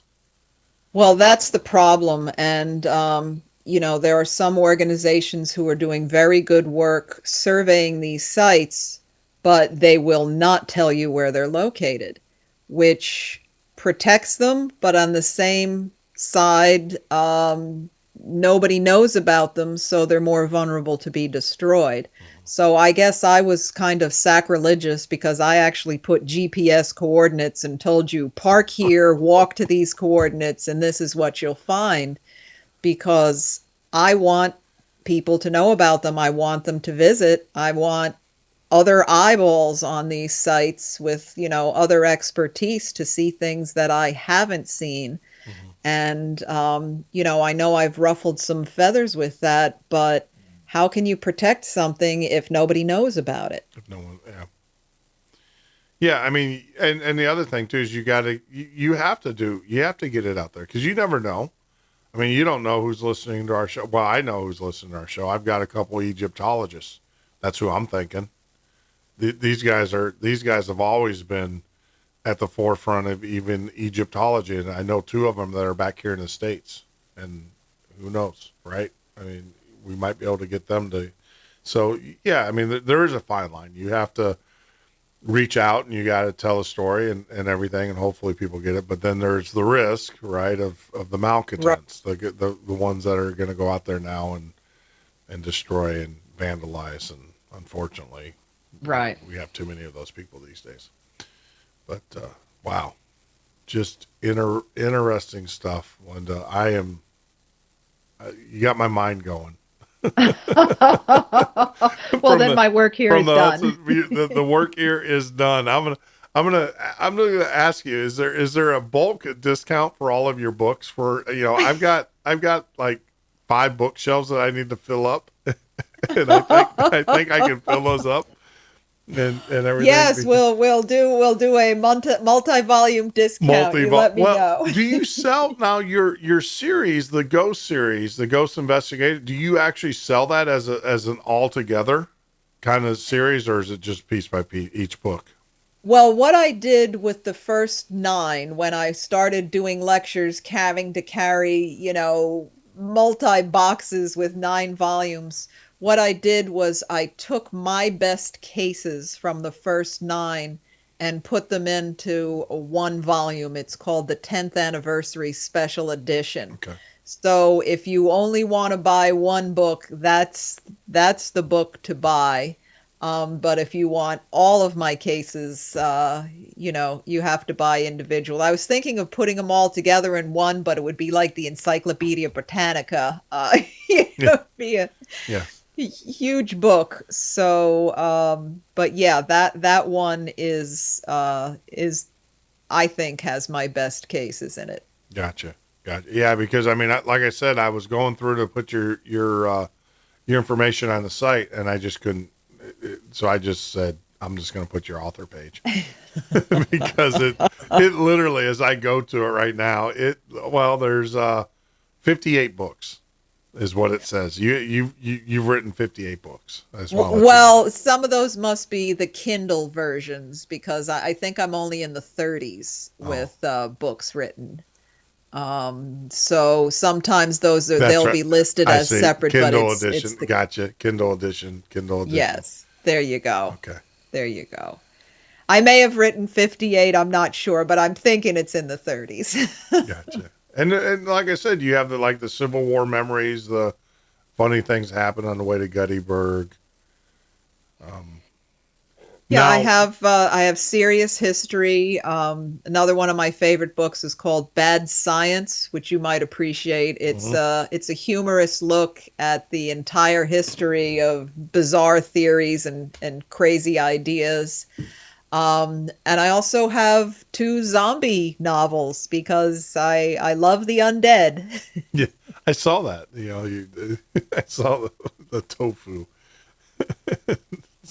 The comment Oh, you saw that? Yes. on your Yeah. bio. Yeah, I did Yes, see- yeah, that was, I'm a vegetarian, so if I became a zombie, I'd have to eat brain-flavored tofu. Yep. That's, Yeah. HVZ. Yeah, it's HVZA, Hudson Valley Zombie Apocalypse. that's it. I'm is- working on volume 3 now, but 1 and 2 are already out. Everybody's got to write a zombie book. They do. It's, everyone needs to release their inner zombie. That's it. That is it. But just incredible. I will. I'm definitely gonna. You're gonna see America's Historic Haunts, which is another one. I'm going through the list here, and I'm just thinking. I'm picking out the ones that I'm gonna get to put on my bookshelf, and everything. Now, your Ghost Investigators, is that? Obviously the pictures and it looks kind of. Is that written for? I mean, can children? When I say children, high school, middle school. Yeah, I would say no, not much lower than middle school, Okay. because I am talking about murder and suicide sites and some. This isn't Goosebumps, right? This is what you're No, telling me. no, I would Okay. not. I would not Okay. give this to the preteens there. Okay. Well, that's good to know, because like the covers kind of, to me, it kind of look kind of Goosebump kind of in nature. So I wanted to ask you. I don't take myself too seriously, and I started with the whole film noir, type investigator Yeah. theme there. But they're deadly serious inside. Okay. So this is okay. That's good to know, because I'm thinking of presents. I'm thinking of birthday presents and stuff for the kids. But because I just I'm fascinated about the ghost stories. I love reading them, and that was my favorite books or style books when I was in school. Was every time I wrote a book report, it was on ghost stories. And, Oh yeah, Hans Holzer. I couldn't get enough of his work. Yeah, I was always a big fan. So, well, we have pretty much run out of time, my friend. Is there anything? Wow, I made it. Yeah, you did. No, I told you. Everybody, it's funny because everybody goes, I can't do 4 hours. And it's like, you'll be surprised. I've only had one who actually said, I can't do 4 hours. I mean, and they were very adamant about it. And they, when the 2 hours was up, they did 2 hours. When the 2 hours was up, they said, see you later. So, but everybody else has always gone over. And Yeah, I will be sleeping late in the morning. I wish, I wish I could. It never ends here. It's a nonstop production and stuff. But I thoroughly enjoyed the conversation. Thank you for coming on and sharing your experiences with us. The Hudson Valley UFOs is just fascinating. I guess the first. So if I was to read this, I should probably read the In the Night Sky and then the Hudson Valley, correct? Yes, In the Night That's Sky was the first one. And there is a documentary that was made based on that, which won the People's Choice Award at the UFO Congress. And that's available on DVD, or you can rent it, I believe, on Amazon. Okay. You know what? I'll probably be doing that. Amazon Prime. There you go. Yep. There you go. That's what I'll do when I get done here and stuff. So, but Linda, I thoroughly enjoyed it. And like I said, thank you very much. I am definitely going to read, also the Mysterious Stone Site. I'm fascinated by that. And if you don't mind, I will pass your information on to please do. A couple for of any of this, yes. if people have UFO stories, ghost stories, or some interest in the stone sites and can somehow help, please feel free to give them my contact info. Yep. And your website is gotozim.com. That's GOTOZIM.com. And if you go to that, all of my different interests and projects are under that main website. Yep. Yep, I'll do that. And I'll let you know the AKs, they look better with the clips in. Oh, I was going to tell you that. No, put the clips in. They look well, so. that was I was at Machine Gun Safari learning about automatic weapons for when I was writing the zombie novel, and that's what they let me hold after we were firing Thompson submachine guns and Krinkovs and having a good old time. Yep, yep. You know, that's I was going to tell you that though, but yeah, they take better pic when they got the magazines in. They're a He little wouldn't bit more. let me. Oh, come on. Well, all right, that's a. You know what though? We criticize, but that is a very safe range safety officer. So kudos, Right. hats off to them. But they do look better with the magazines. Well, you're about the only one who's noticed. Yeah, well, we tend to, I live in Florida, so we tend to be gun people down here. Right. And everything. Well, So, I've just had a wonderful time. I really appreciate Thank you having me on, and maybe we'll do this again sometime. oh, absolutely, we're gonna do this again. I'm gonna come up there. We're gonna do some ghost hunting. I'd love to. We're gonna I've got some places for you to go, and if I'm down in the Gulf, I'll take you up on that boat trip. You are more than welcome. Come on down. Like I said, we spend a day fishing, because it takes us a while to get out.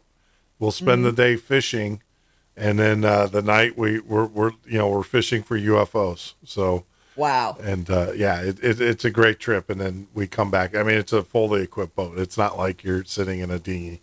It's a sport fisher, so it's a bigger boat. Sleeps 6, but it will sleep 4 very comfortably. So yep, you. But who's going to sleep, right? Yeah, that's the thing. I never go to sleep. I don't ever sleep on these trips. I mean, no, you're right. Who is going to sleep? No, coming back during the day, I will tell you, it will wear you out. The Sunday we'll leave Friday. Typically what we do is we'll leave out of here either Friday afternoon, if you can do it. If you can't, then we leave out Saturday morning, like 4 a.m, because like I said, we're going out about 100 miles into the Gulf. Wow, that far. Yeah, we're going out. And then, we fish all day going out as we're trolling, we're fishing. And then hopefully we always catch something. So we cook our dinner and stuff, and then we sit back and grab a nice wine or whatever adult beverage you might want to partake in, and sit back with the chairs and look straight up. That's the thing. Wow. Just look straight up, and it within a couple hours you'll start seeing things. It's amazing. It's amazing. So take care, and I will definitely be in touch, and I will I'll be contacting you. I'm going to give your information out. I think I've got a couple people that might be able to help you with some of your research as far as the stones. Fantastic. Yep. Really appreciate it. Absolutely. So everybody, Linda Zimmermann joining us there. Get out to her website. I'm going to put a post if you are on the web. Obviously her website, I will post in her guest page at The Midnight Ocean to make life easier for you. I'm not going to list all of her books because, as you heard, there's about 38 of them, and they're all pretty good books. The stories in these are incredible. But I will tell you, if I had a limited budget, and I think we all do, looking and as we talk, definitely In the Sky, the Hudson Valley UFOs, the Mysterious Stones, those would be the 3 that I would grab, and then of course the ghost stories, the 10th anniversary. But they're all, I think, equally impressive. And just what an incredible night. What an incredible night. It's amazing when you have, I've always said that great shows come from great guests. And we have had a phenomenal set of guests on this show. And we've been blessed.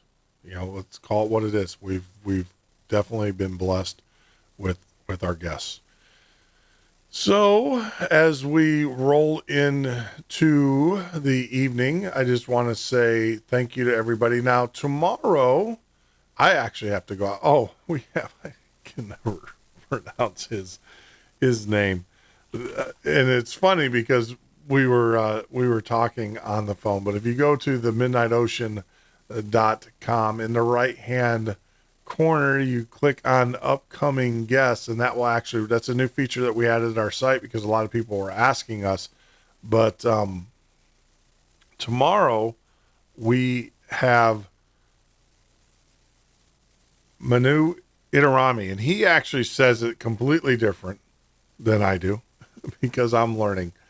And for those that don't know, he is an actor, fairly well-known actor. Let me give you some of his he was in Go, Whatever It Takes, Orange County, J. Edgar. He was in that movie. Tales from the Green Ferry, The Circuit, The Dark Zone, Fifth Passenger, Promises Unbelievable, Renegades, Six Gun Survivor, Benjamin, Star Trek Renegades. Yep, he was a kid in Star Trek Renegades. So all of you Trekkies out there. Table Manners, Pray With Us, Obstruction, Fortress, One Tree Hill. He was also in that series, One Tree Hill. Literally right before Aaron, Driving by Braille, Expired, Masterpiece, the Pizza Movie, Las Vegas, Orange County, Star Trek Voyager as well, Pearl Harbor, 24, Eyeball Eddie, Whatever It Takes, Sabrina, King of Queens in that series, Go, Smart Guy, Jag, Senseless, Happily Ever After, and Pacific Blue. So he will be joining us. Manu Itarami will be joining us tomorrow this is going to be an interesting show. I don't know how one's going to go. We're going to be talking about his experiences with paranormal. He's had quite a few, so we're going to be talking about that. But also, we're going to be talking about a pretty serious subject. And we're going to be talking about some of the occultism that goes on in Hollywood. So that is going to be, and like I said, I'm going to let him discuss as much as he wants, because when you're dealing, I've heard rumors, I've heard innuendos, but I've never heard anybody that's part of the system come out and openly say, or talk about the occultism. Haven't done that. So tomorrow's going to be interesting. So we're going to see, what he has to say about that. I know that we talked about it when we were talking on the phone, when we first set up the interview, and it's going to be interesting stuff. But like I said, I'm not going to press the issue because you are dealing with, this is his career. One thing I do know about the radio business, the TV business and stuff, if you upset the wrong people, you are out of business. You no longer are, welcomed, and they will do everything possible to make your life miserable. So he will be on. Manu Itarami will be on tomorrow. Look forward to that show. It's going to be a great show, and everything. Wow, what a night. Linda, what a great guest. Just incredible. I have so many more questions. I didn't want to let her go. I didn't want to be selfish. And I do apologize for those that wanted to call in and I didn't open up the phone lines, and I do apologize for that, but I'm sorry. I'm being selfish.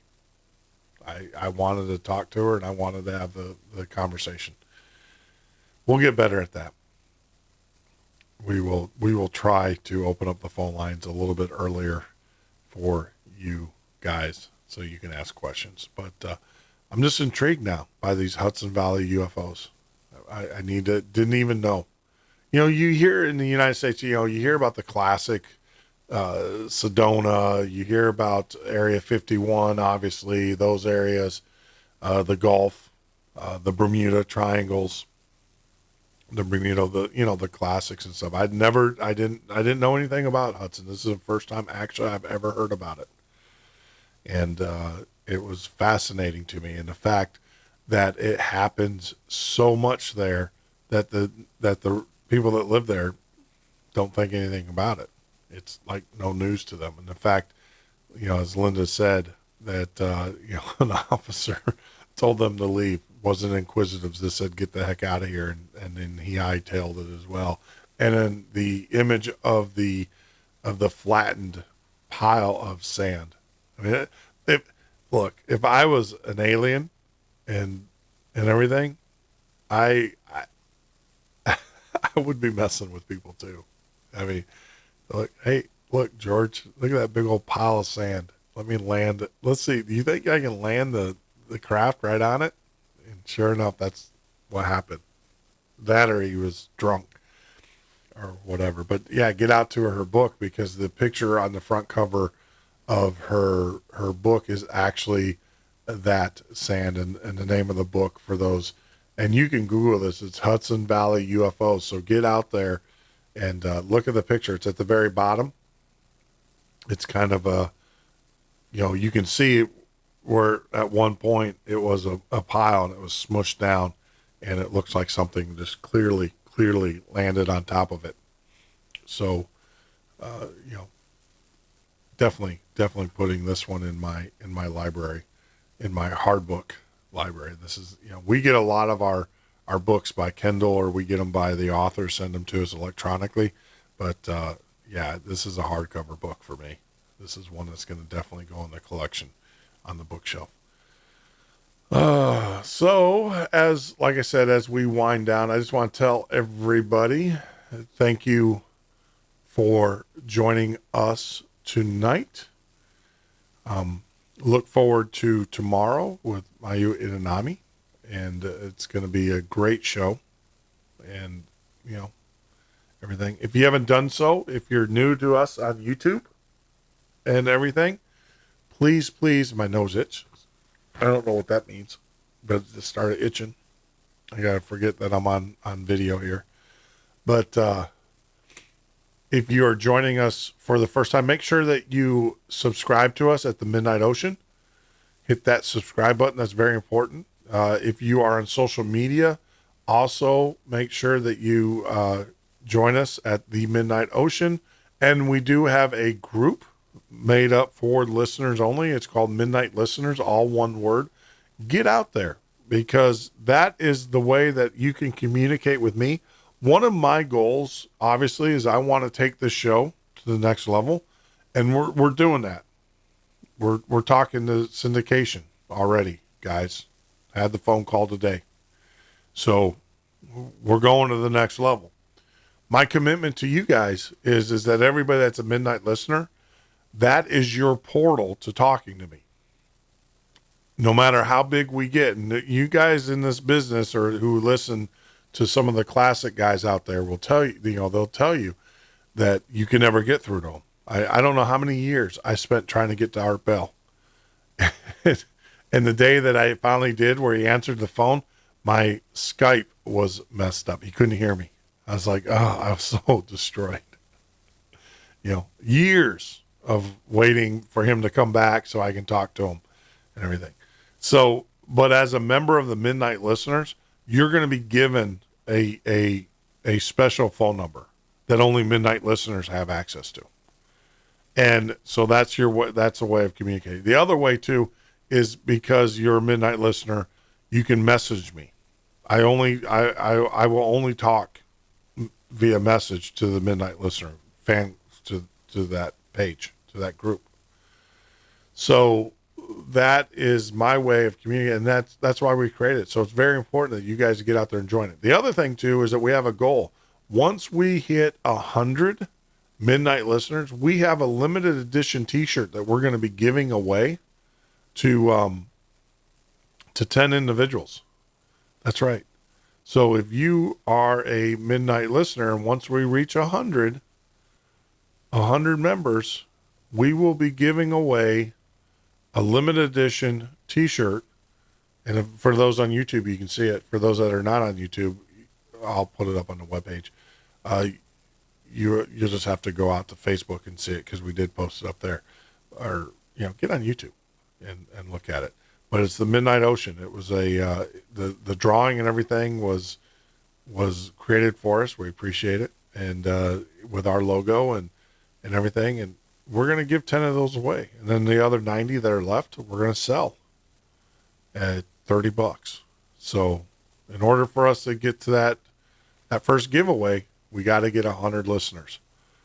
And once we get 100, we'll have the drawing out of the list of members, and then we will give those away. We have various sizes, all the way from small all the way to 5X for us big guys.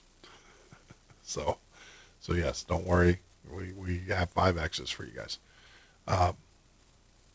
Some more housekeeping. One of the things too is you're seeing more and more information come out through Twitter. Get out there and join us.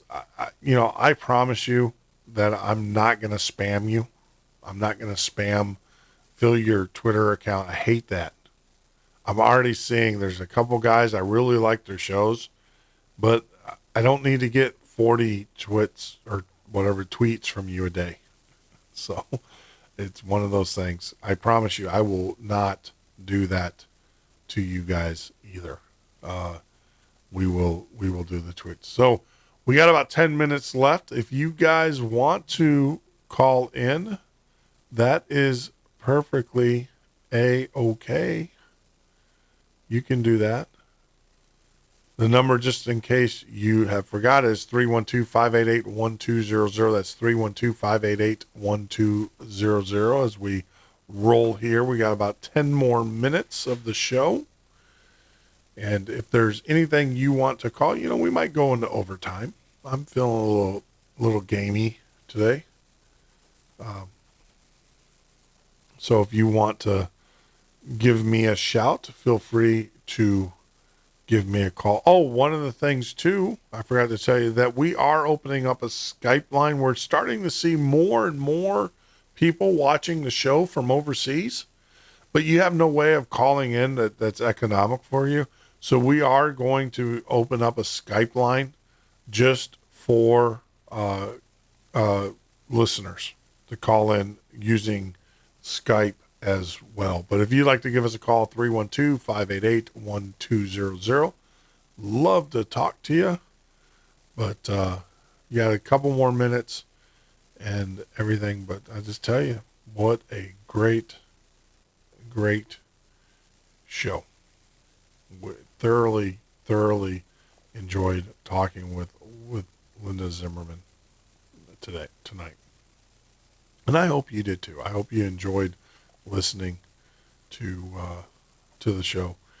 If there's any guests or anybody that you think that we need to get onto the show, please let us know. We have a way, if you haven't noticed, we have a way of getting some pretty prominent guests on our show. I won't tell you how we do it. It's secret. It's secret sauce. But we do have a way of convincing people. No, it's you know what the way is? Be genuine. Be who you are. Tell people exactly what you're doing, what you're trying to accomplish, and how they can help you. And you'll find that most people want to help you. To all those new podcasters, if I can give any word of advice to any podcaster out there, anybody that wants to get into this or wants to do, number one, be yourself. The guy that mentored me, or not directly mentored me, but indirectly mentored me, said, be yourself. And, make it your show. And you'll find that people will respect that. Don't copy what someone else has done. We were joking around about doing the Wolfman, talking to my wife said, no, the Wolfman's gone, Jeff. Let, be yourself, do your own show. And I agree with her. Now, even though I got the stripes going here and everything, I do agree with Sandy. Be yourself. And that's the best advice that I can give to any podcaster out there. Be yourself. Do your own show. Do the show that you want to do. And work at it. That's all you got to do. We've had some rough shows starting out. We still have some rough shows ahead of us. I am sure that we are going to make some monumental mistakes. because we've done it in the past. It happens. It's okay. But if you're yourself, everybody makes mistakes, right? So that is my advice to you. So since we have no takers on the phone line, I am closing it down. That is right. I am closing it down. No more phones. Phones are being turned off as I speak. I want to then, before I leave, for you guys that are new, I want to share with you a very special song. This song was actually written by, I want to say, a good friend of mine, but it's actually a friend. He was a guest, and hopefully we'll become friends because he's a pretty cool cat, I have to say. He's an acquaintance. He is nominated 2016 Indie Artist of the Year, Ed Roman.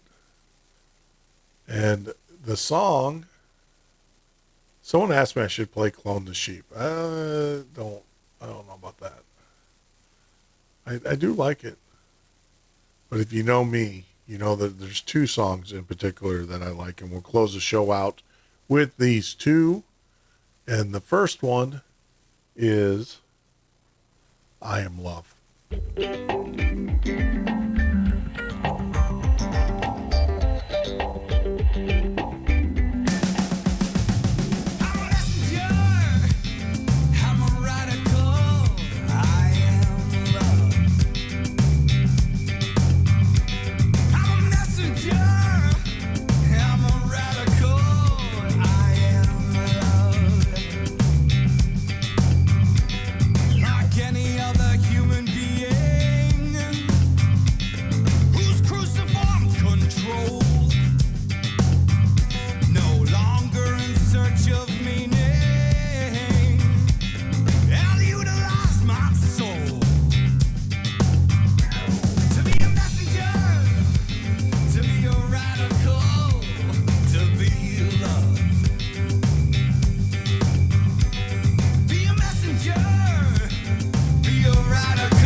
It's what you do.